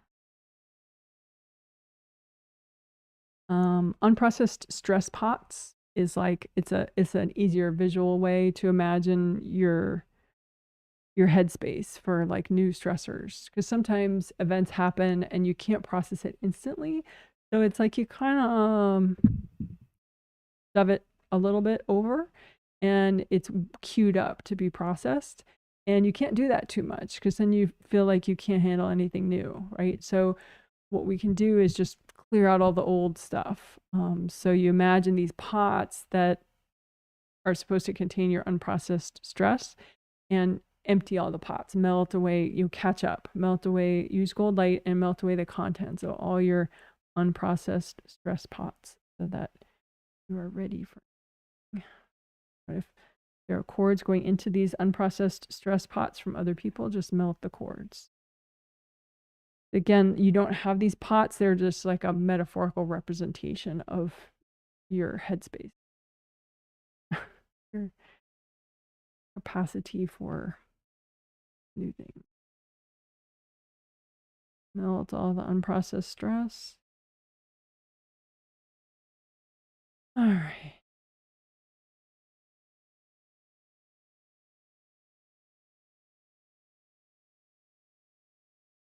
So as we wrap up, you can just say, angels, can you please help me to wrap up this healing? Deep breath. Say, angels, can you help me to heal my heart fatigue? Can you help me have heart strength?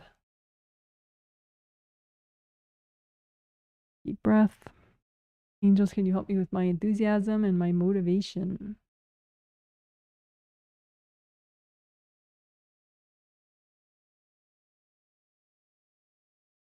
All right. Good job. That's a healing. You're a rock star. Woo, woo, woo.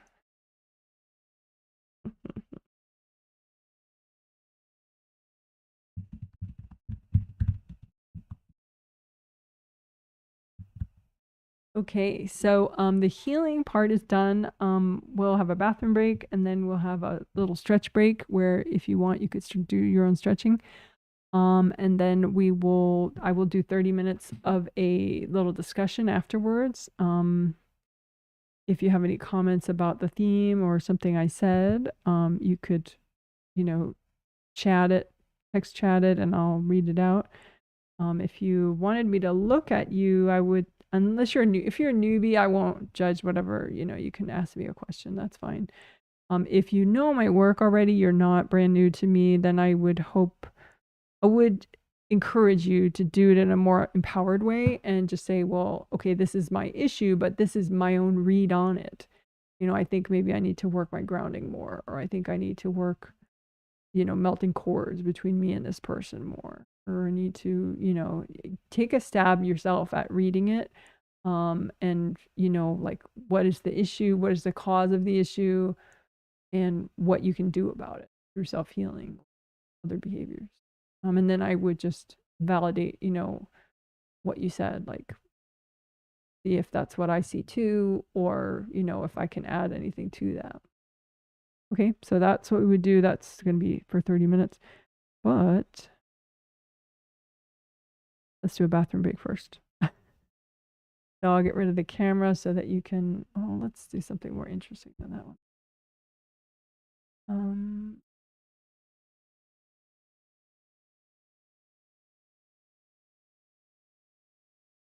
And I'll get rid of the camera for the bathroom break so you can see ocean waves better. And then I'll be right back in a minute or two.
Hey, hi. Hello, hello. So I'm going to do stretching for a minute, just because it would be good for me, and I would encourage you to do the same for yourself if you want. Yeah, there's that. So whatever stretches you want to do or not, fine. And then we'll do our little post-healing chat in like 2 minutes or so.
Hello, hello.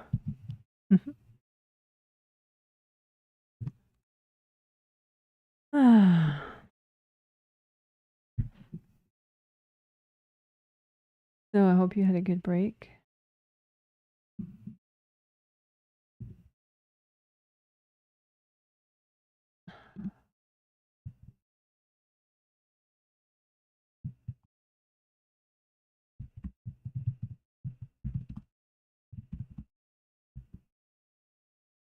Chit chat.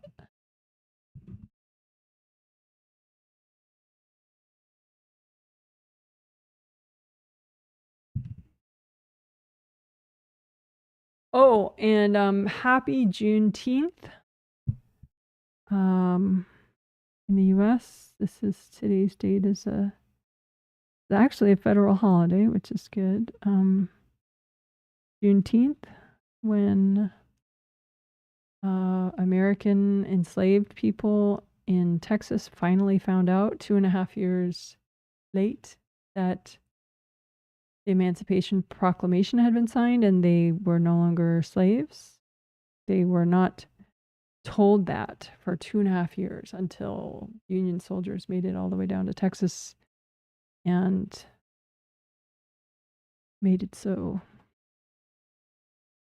So then Juneteenth is, to celebrate the celebrations that they had, the formerly enslaved people had down there when they finally realized that they were no longer slaves. So, a good day. Something that is maybe not taught anymore in certain states. Country. But I'm not going to go there right now. All right. Oh, yeah. I'm setting my timer. That's what I'm trying to do. All righty. Oh. Looking for the comments I haven't read yet.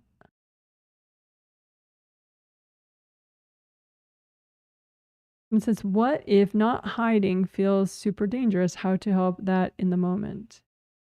Well, that's what we were doing is we were clearing baggage that causes you to hide.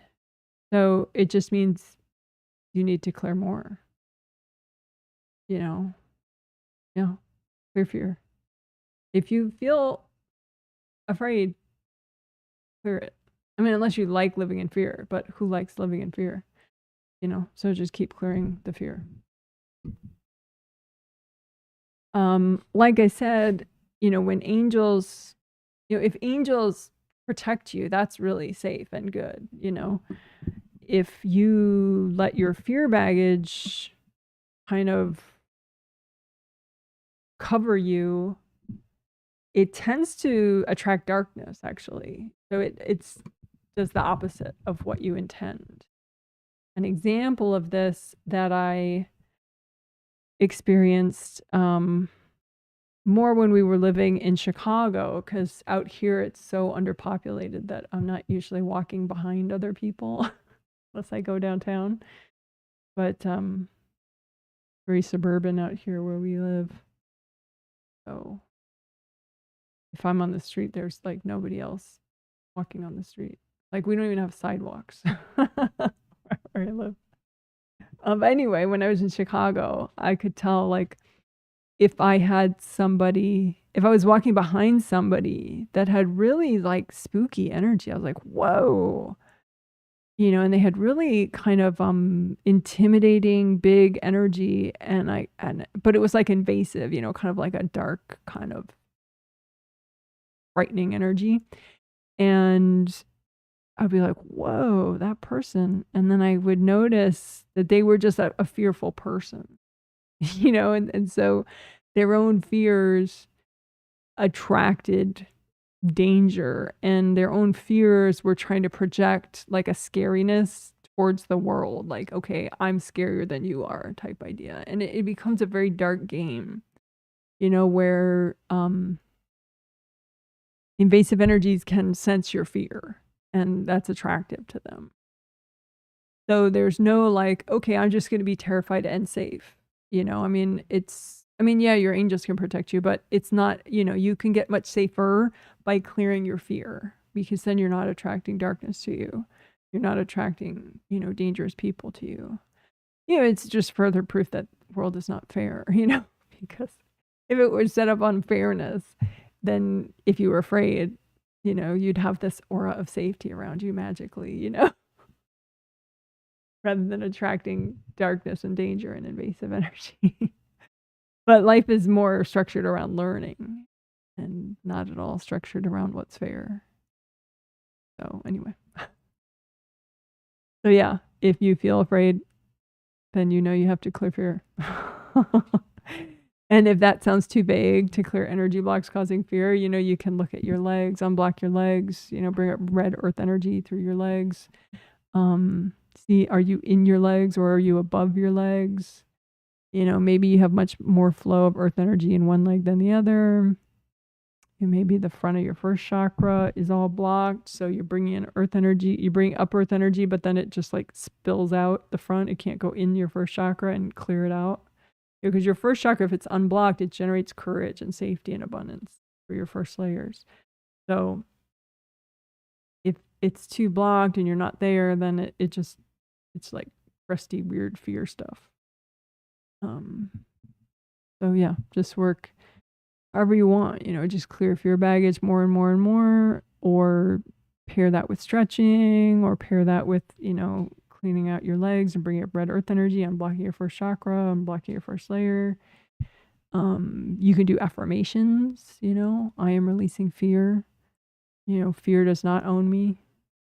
I can overcome my fears. Stuff like that. I mean, because there's wisdom, but then there's fear. And if you have too much fear, then you can't tell the difference. You can't tell the difference, and you don't know, okay, should I be afraid of that? But it's like if you're wisdom is different than fear, like anxious, that's just being stuck and having probably people cord your fear baggage. And so it's all charged up and you're kind of jittery. you know, reasonable concern is different. It feels very sober. It feels very earthy. You don't actually feel like afraid. You see what I'm saying? So you can have concern for your safety. That's very grounded and centered. Versus like, I feel tight. I feel freaked out. Yeah, that's fear baggage. So if that makes sense.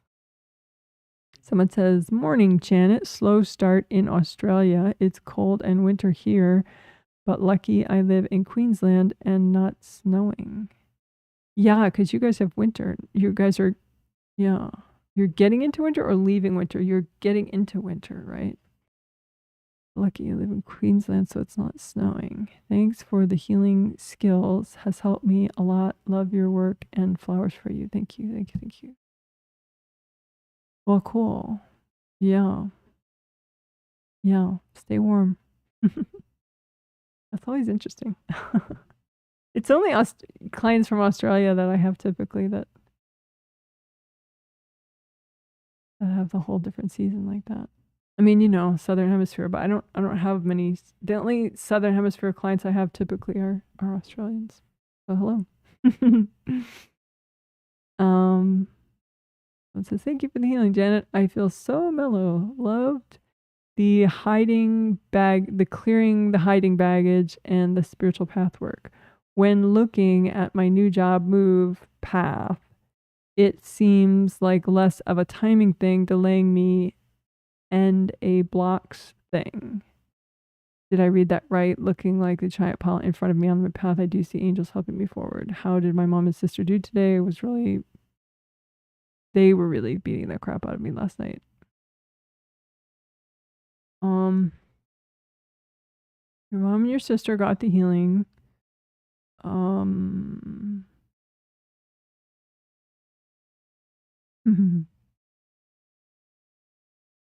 Your sister's angels, give me a thumbs up. She did fine. Your mom, they sort of give me this wobbly hand about it. Like some of these issues are like where she's most stuck. And so it's not that she didn't make progress. It's just she didn't make as much progress as like most people would given this healing. But good enough considering how stuck she is about this stuff. So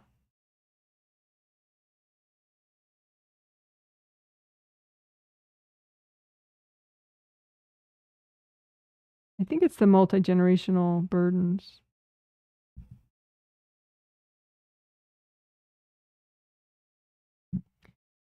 She's kind of a burden bearer, and she tries to get other people to carry the burdens too. So it's like kind of her religion, multigenerational burdens. She's like, how is that a bad thing? It brings us together. She knows it's a bad thing, but it's like, she goes back and forth.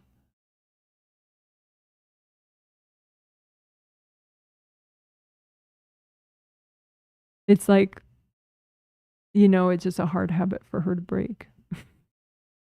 Because then she starts to feel lonely when she's not bonded into everybody's pain.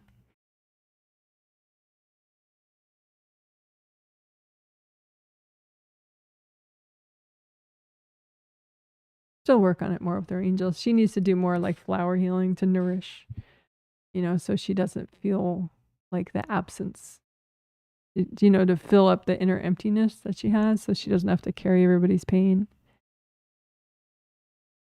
So she's going to do more flower healing for herself. New job move path. Is it a timing thing delaying you, or is it more blocks? Timing thing, learning thing. Yeah, it was like, is there a timing thing? Is it a learning thing, or is it just blocks? Timing thing, not really. Learning thing, a little bit learning thing. Blocks, yeah, it's mostly blocks. Like 80% blocks, 20% learning thing. So there's a little bit of learning thing that you could look into, like just clear more baggage around whatever you need to learn still before you get more physical, get further along with that manifestation of your move and your new job. But Mostly it's blocks. Mostly past life blocks. That's kind of interesting. You could look at a couple past lives. You could do like timeline healing if you want, just to see like, oh yeah, it's from these 3 lives. Yeah, that could be kind of interesting. Just read a little bit about each life if you want. Since you're not a newbie, you can do that. You don't have to, but it makes it more enjoyable, I think. All right. So moving on. Thank you. Clearing spiritual path learning delays was my favorite. Mm-hmm. I noticed I saw one checkbox that is covered with dark clouds. It is still there after clearing invasive beings. Well, good reflex to clear invasive beings. I think I got a glimpse, and it has to do with compassion. It actually reminds me of your mom, you know, that dark cloud thing. I think it's one of her, like, you know how she does that thing where, like, she uses invasive energies because she thinks it makes her safe. But they're just invasive energies that have kind of tricked her. So it looks like some of her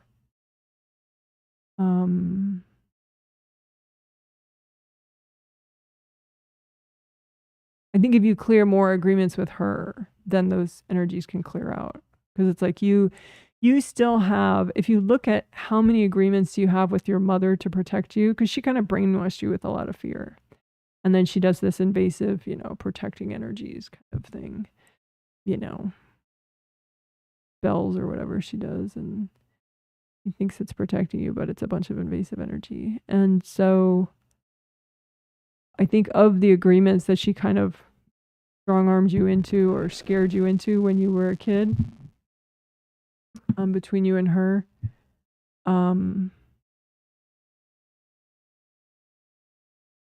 there's about 30% left. So you can just, it looks like 5 different agreements, you know, from 5 different days when she scared the bejeebies out of you and you agreed to something. So you can just hold each of those 5 agreements up to your angels and see what they do, you know, if they want you to keep the agreement or melt it away with gold light, and then just, you know, do whatever. It looks like they're all unhealthy agreements. But, you know, I know you want to check because you were, you know, you were kind of scared into them and some of that fear's still there. But, you know, you don't have to rush yourself if you still feel like, oh, you know, it's dangerous to clear these agreements with my mom to protect me. You can just keep clearing fear then. But it looks like that's what it's about. But anyway, you're saying it has to do with compassion. I do feel like I'm walking in my work life, but very slowly because of blocks I need to clear. Yeah. Yeah, I would say it's more the mom stuff I read. But that's great that you read that far and saw the check boxes and the clouds and all that. Yeah, that's great.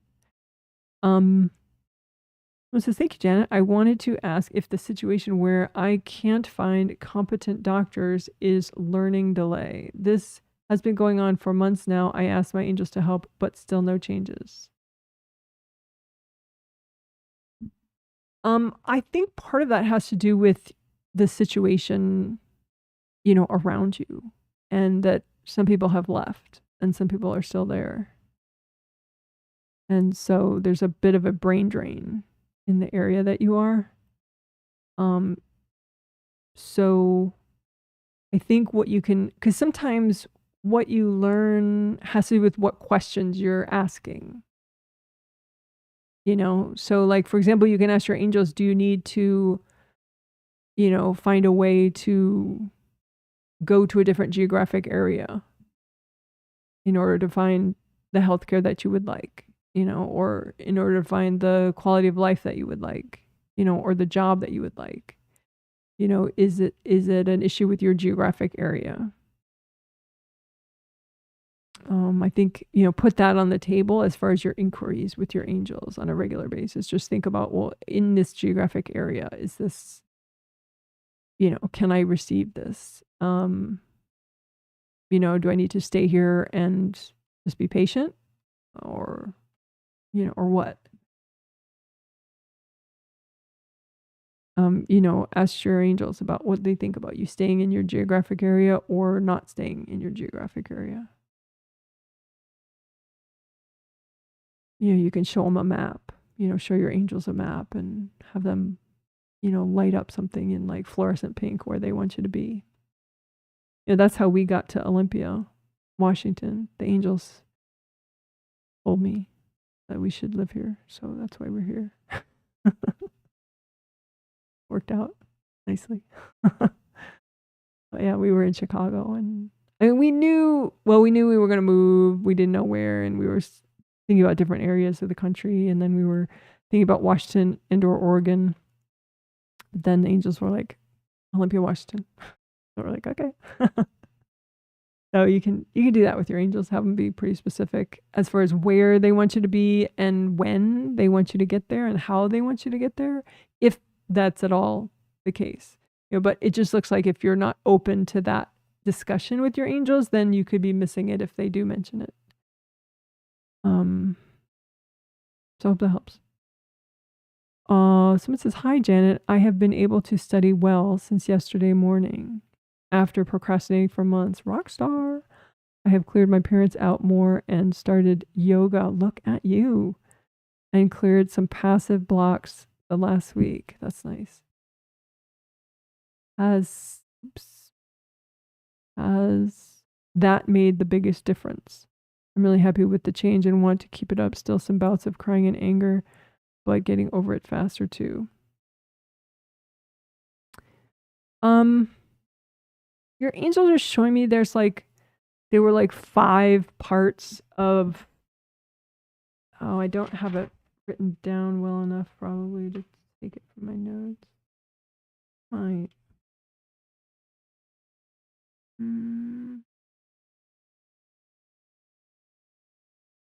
Yeah, I think I might have to look on YouTube in the comment sections of those healings, because I think there are a couple. It was like a cumulative effect of the triplet set, basically. And the fact that it looks like you worked the techniques from the healings much more than you have. Like a lot of times it's hard for you to even listen to the video later, so you kind of miss, you know, a chance to get way more out of the healings because you're not redoing any of the techniques. Often, not always, of course. But anyway, so if I look at the last couple healings, just the outlines that are in the comment section, I want to see, and you can do this too, you know, in general, just look at the outlines and see what jumps out at you. And if I don't write an outline, if it's like paragraph style, I'm going to try to do outlines some more. But if it's paragraph style, look at the chapters, you know, because the chapters, it's like at a glance, you can see what was done. I'm going to look. The angels are pointing out the second and the third healing of the triplet set. So I'm going to look at the outlines for them and see what jumps out that you could just keep doing over and over and over. So the second of third, one thing that jumps out is extra repair for top of auras, especially GV and UB auras. Separate chapter. So it's in healing 2 of 3. It's in the outline. You'll see it. It starts with extra repair for top of auras. So that's one of the ones that started the ball rolling in the right direction for you. So you can keep redoing that.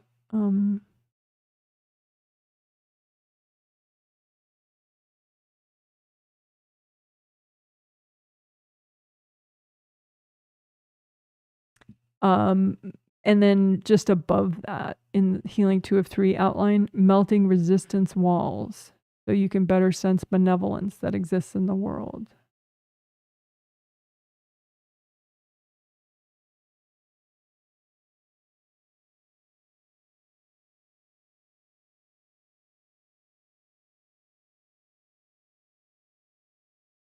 The other stuff was helpful from that healing, but not as huge as the resistance walls, so you can better sense benevolence and the extra repair for the top of the auras. So then Healing 3 of 3,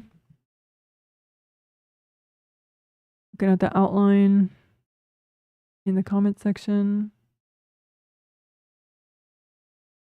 Yeah, the very first thing in the outline, the heal walled off parts of you, help these parts clear triggers about the world, melt walls, get back energy. So it starts with healed, walled off parts of you. Because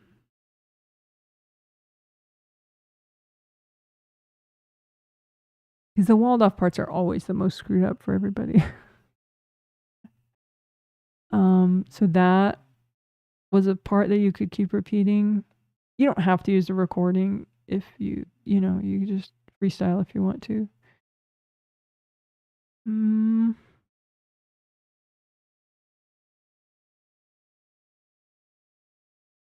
then the crisscross chakra filaments.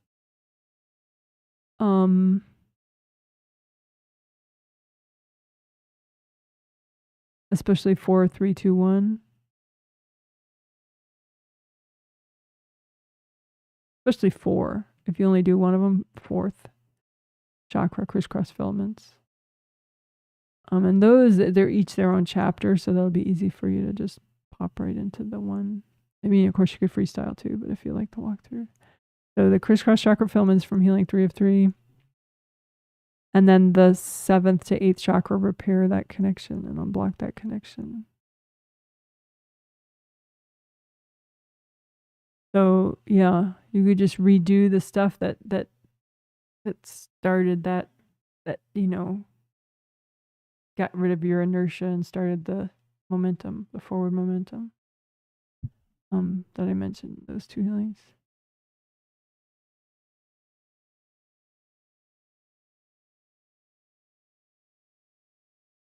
Because I think once you cleared the 7th to 8th connection and the other stuff, it's like then you were able to access your wisdom. And then you knew, like, okay, I'm going to clear this. I'm going to clear this. I'm going to do this. I'm going to take this action. You were less distracted by pain and blocks and discomfort in your filaments and, and like unpleasant stuff in the world, because you weren't sensing the pleasant stuff.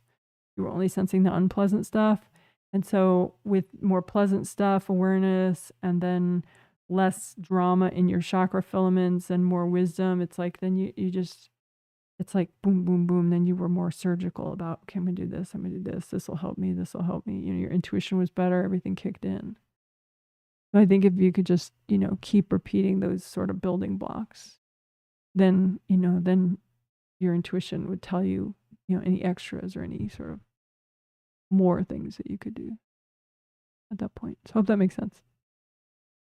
But that's typical, if something's, use your intuition. If it was healing related, then look at the outline, find the 1 or 2 or 3 parts that were most significant. And maybe it's 2 healings in a row that, or 3 healings in a row, and just find the things that you should repeat, because most people don't have, 40 hours to keep repeating healings. Just repeat those particular techniques if you want. Okay. But congratulations. I'm glad that helped. Someone says, thank you, Janet. I've been sick again lately. I've worked on healing chakra filaments. Am I doing better?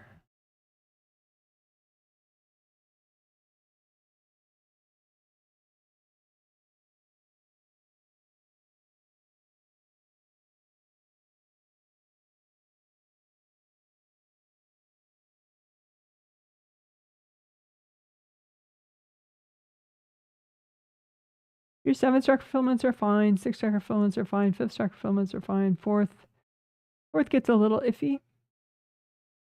It's just the physical fourth. There's a lot coming in the front.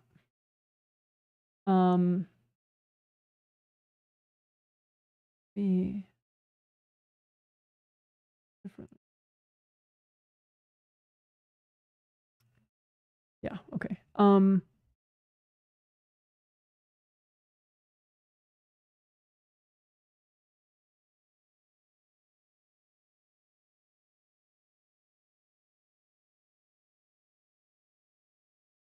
You know, the stomach meridian, that could be a nice one to work. It's like there's so much pressure coming in, so it looks like one of your Wei Qi auras is really blocked and weak and ripped. And so that meridian is getting too blocked right there. So you just go over, like, double check these meridians and those Wei Qi auras with them and just see. But it looks like the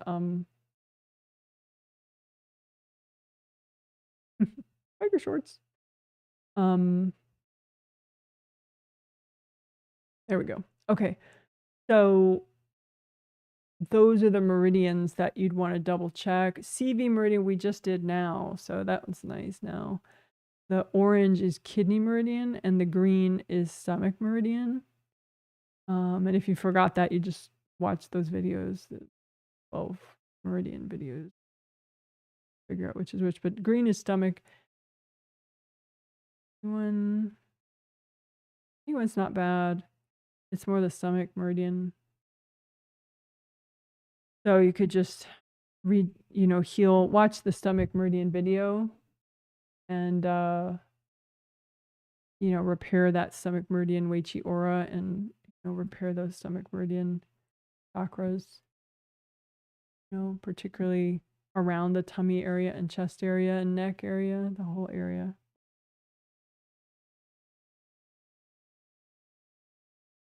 So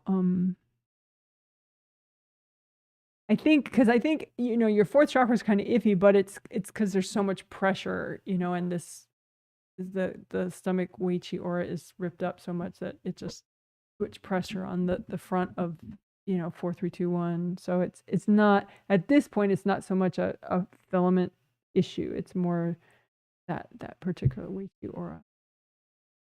So I hope that helps. I can put a link to that 12 meridian playlist.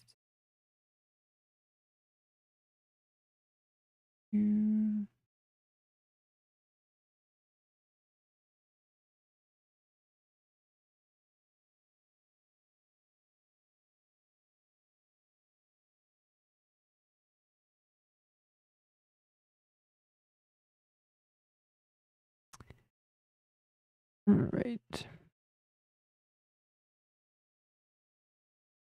So I'll pull up the stomach meridian video within that playlist and I'll link that in the chat.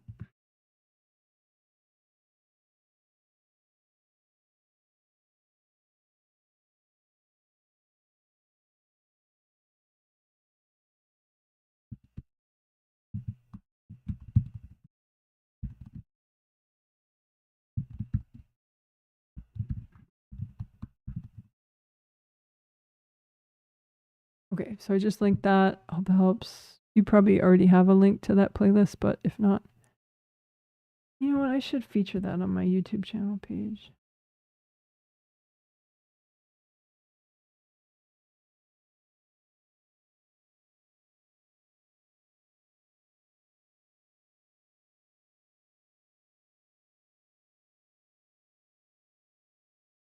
I'll do that later today.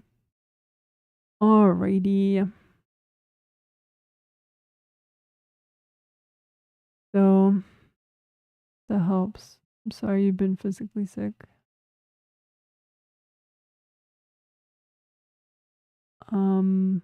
This says, thank you for the healing. I was put to sleep for the middle part. I'm glad to catch it later. Enjoy. Oh, boo. Where was I? Enjoyed the healing live stream over the car stereo, that there's so much more depth to the voice. Yeah, good. I'm glad. Yes, you can hear my voice. I like now I can hear my voice so much better too with the headphones I'm wearing. It's kind of cool. Fun, fun, fun. All right. Mrs. Thanks for the feedback. Wow, I lost my place again. Oh yeah, thanks for the feedback about my mom. Totally makes sense about the intergenerational baggage and her having trouble with it. Seems like her and her brothers have been carrying a lot. I feel very different from them. Says I've been playing around trying to manifest cool summer this year, and so far it's working. We're in 80s almost every day and have regular rains. Thank you for your suggestion. It feels like a giant mental stretch, even to consider being in another area. Yeah, that's why your angels had me mention it, because sometimes, you can't hear what they're saying because you have a lot of baggage that gets triggered when they bring it up. And so your mind is kind of like, ma, ma, ma, ma, ma, ma, ma. You're not aware that they've been mentioning it for a while. So just clear the baggage so that you can even have that discussion with your angels, so that you could hear it if they were telling you it. Just clear baggage around relocation. You're saying maybe working crossroads blocks and resistance to change will help. Yes, that's true. But I would say specifically about location, relocating, moving, changing your geographic location. Clear whatever baggage is coming up about you doing that. There's a bunch of different aspects to that is kind of shutting down your mind. Some of it's your fear and some of it's just energy from your mom in your space.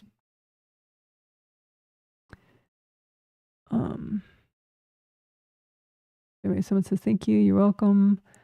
Just thank you, I will clear fear since the feeling came to me and made my hands feel super cold. Yeah, that's a drag. So it says, hey Janet, I feel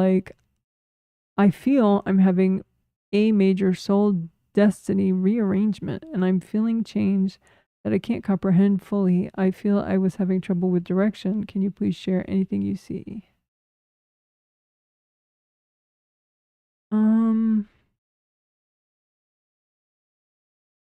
Yeah, there just seem to be a lot of it's a weird sort of, it looks like a white sort of like curved block in front of you. It looks like a family member.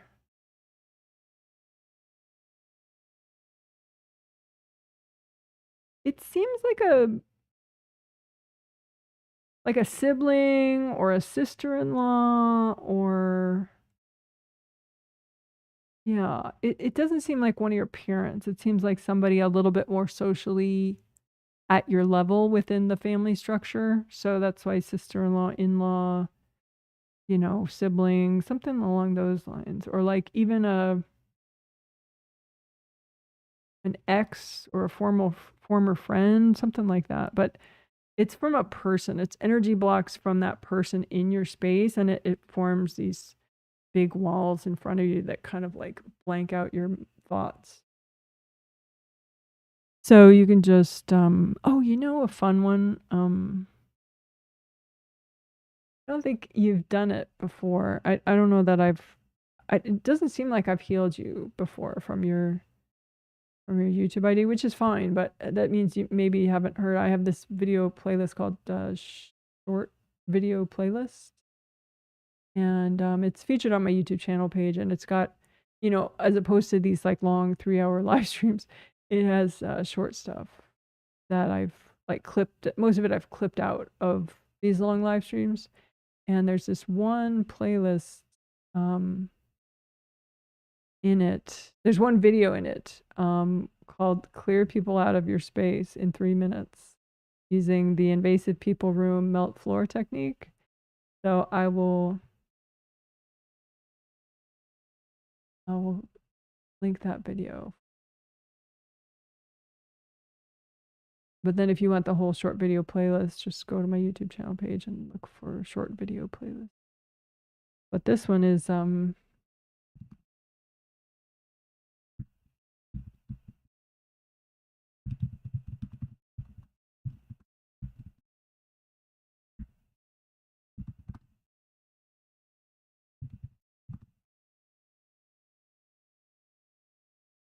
So I just put it in the chat, the link. Hope that helps.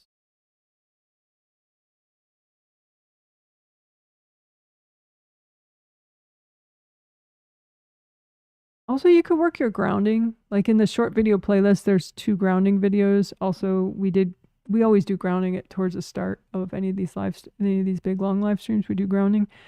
But you know, if you could work your grounding, make it like big and wide, because it's sort of like your grounding is as wide as your hips and it goes straight down and it goes a little in front of you for your auras in front of you, but not fully in front of you for all the aura space that you have.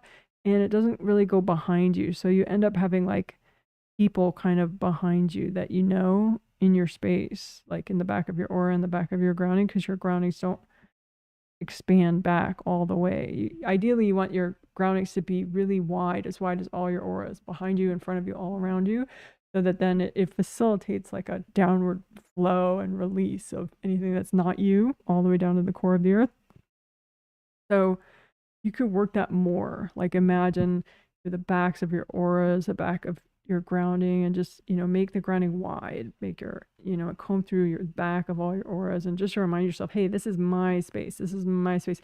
You'd be able to feel like you can lean back into your own energy flow, not into other people and their opinions and their, you know, commentary or whatever.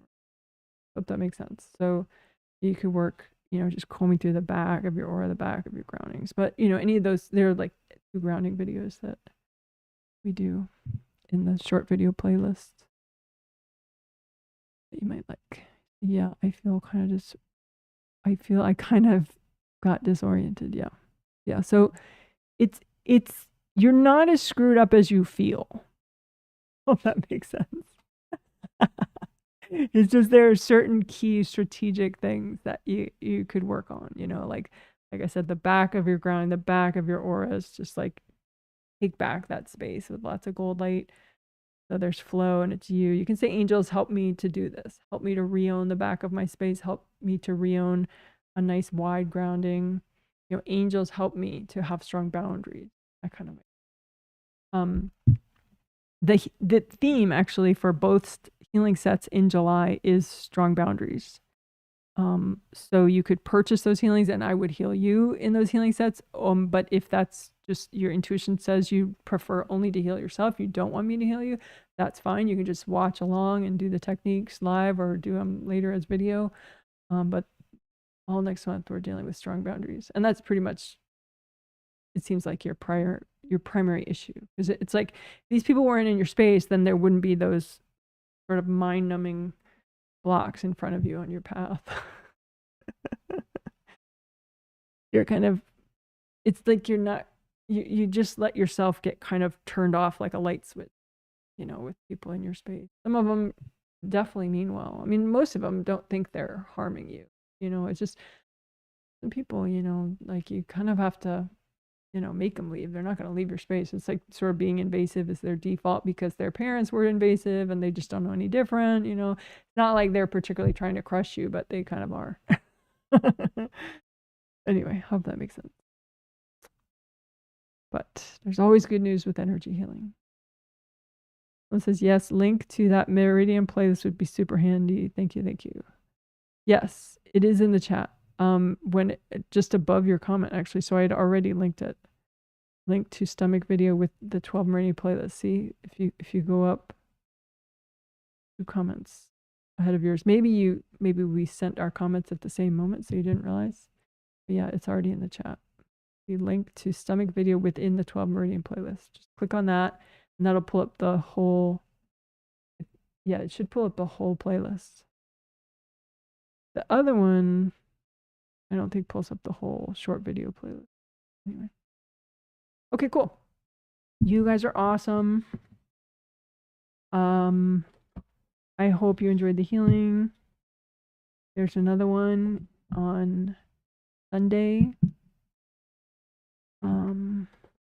With the same theme where we'll do other fabulous things. If you're one of the people that I healed today because you purchased this set, I will be sending you a post-healing survey late tonight, and you could fill it out on Friday or Saturday so that I could review what you have to say and use it as inspiration to plan the final healing in this set. So anything else I want to say? I don't think so. I could do a garden update.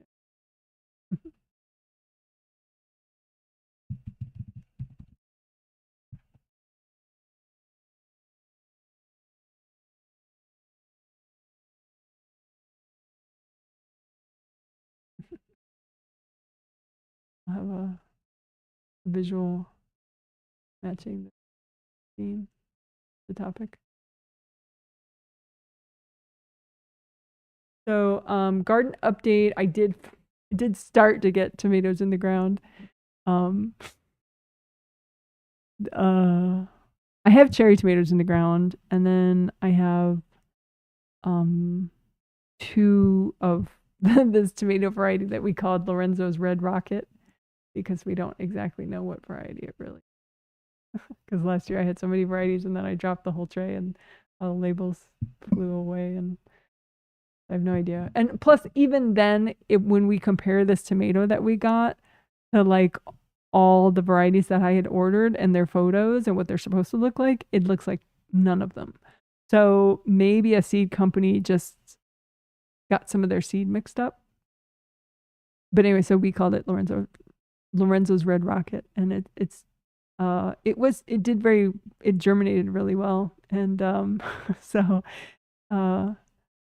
we'll see how it goes in the garden. But anyway, at least 2 of them are in the ground so far.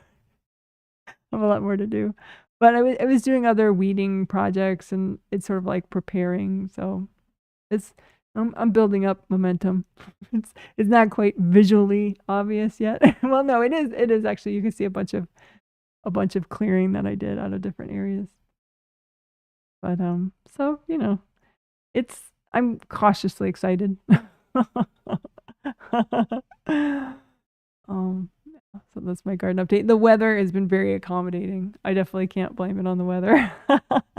It's been really lucky. Not too hot. I can show our dog sleeping. Izzy.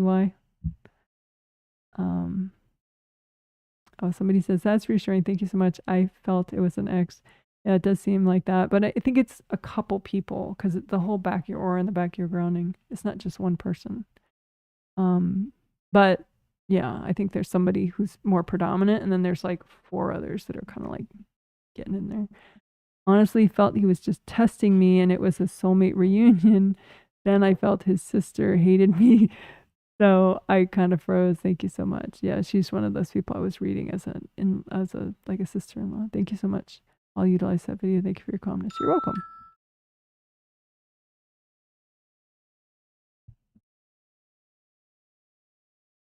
Yeah, sometimes when a romantic connection feels so huge, it doesn't mean that it's like a lifetime compatible person. It means, I mean, it could, but it could just be that it's like a short-term compatible person. Like there's something really there, but it's like you kind of learn all you need to learn pretty quickly, and then you're done with the lesson.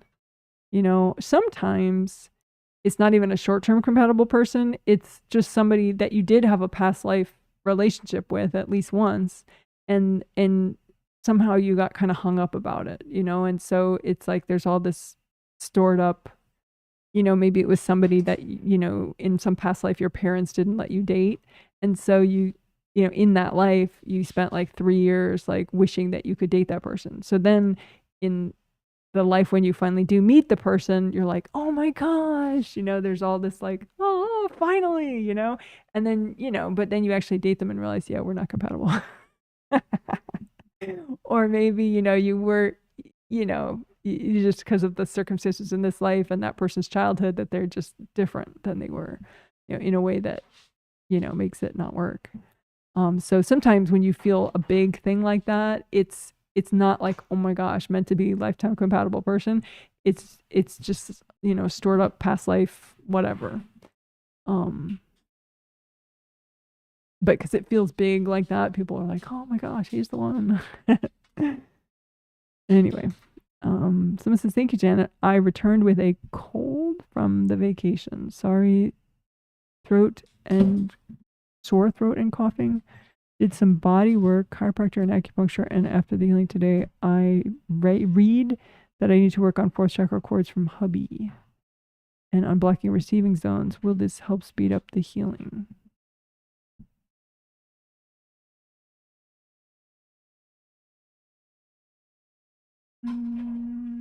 Well, yeah, definitely when in doubt, work boundaries with your husband for sure.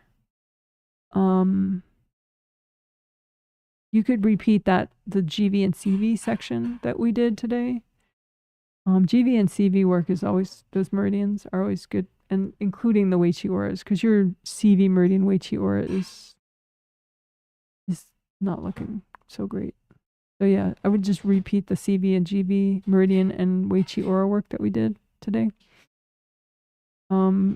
Receiving zones in general, yeah, that's fine. You're definitely the whole front of all the auras.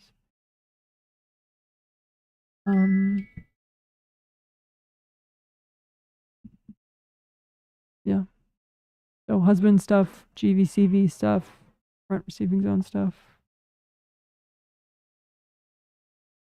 7th to 8th connection stuff too. Could be nice. Okie doke. You guys are amazing. Oh, we'll do an Izzy cam.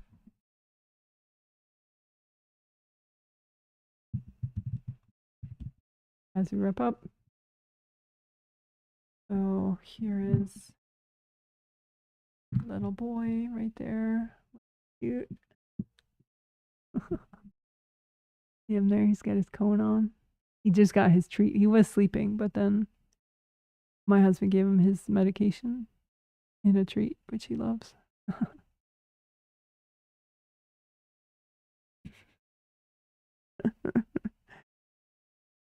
Alrighty, folks. You're amazing. So take care. I hope you have a good afternoon, evening, whatever's next for you. And if you did want to purchase a set of healings, go ahead and check out my website, jwhealing.com. And if you want to get my news emails every month on the 15th, which just basically reminds you that a new set of healings just went up on the purchase page. And occasionally I have other news in those emails.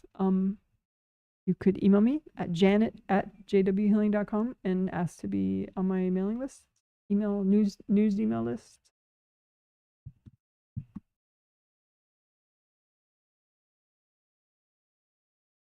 Alrighty, you guys are amazing. Take care. Bye.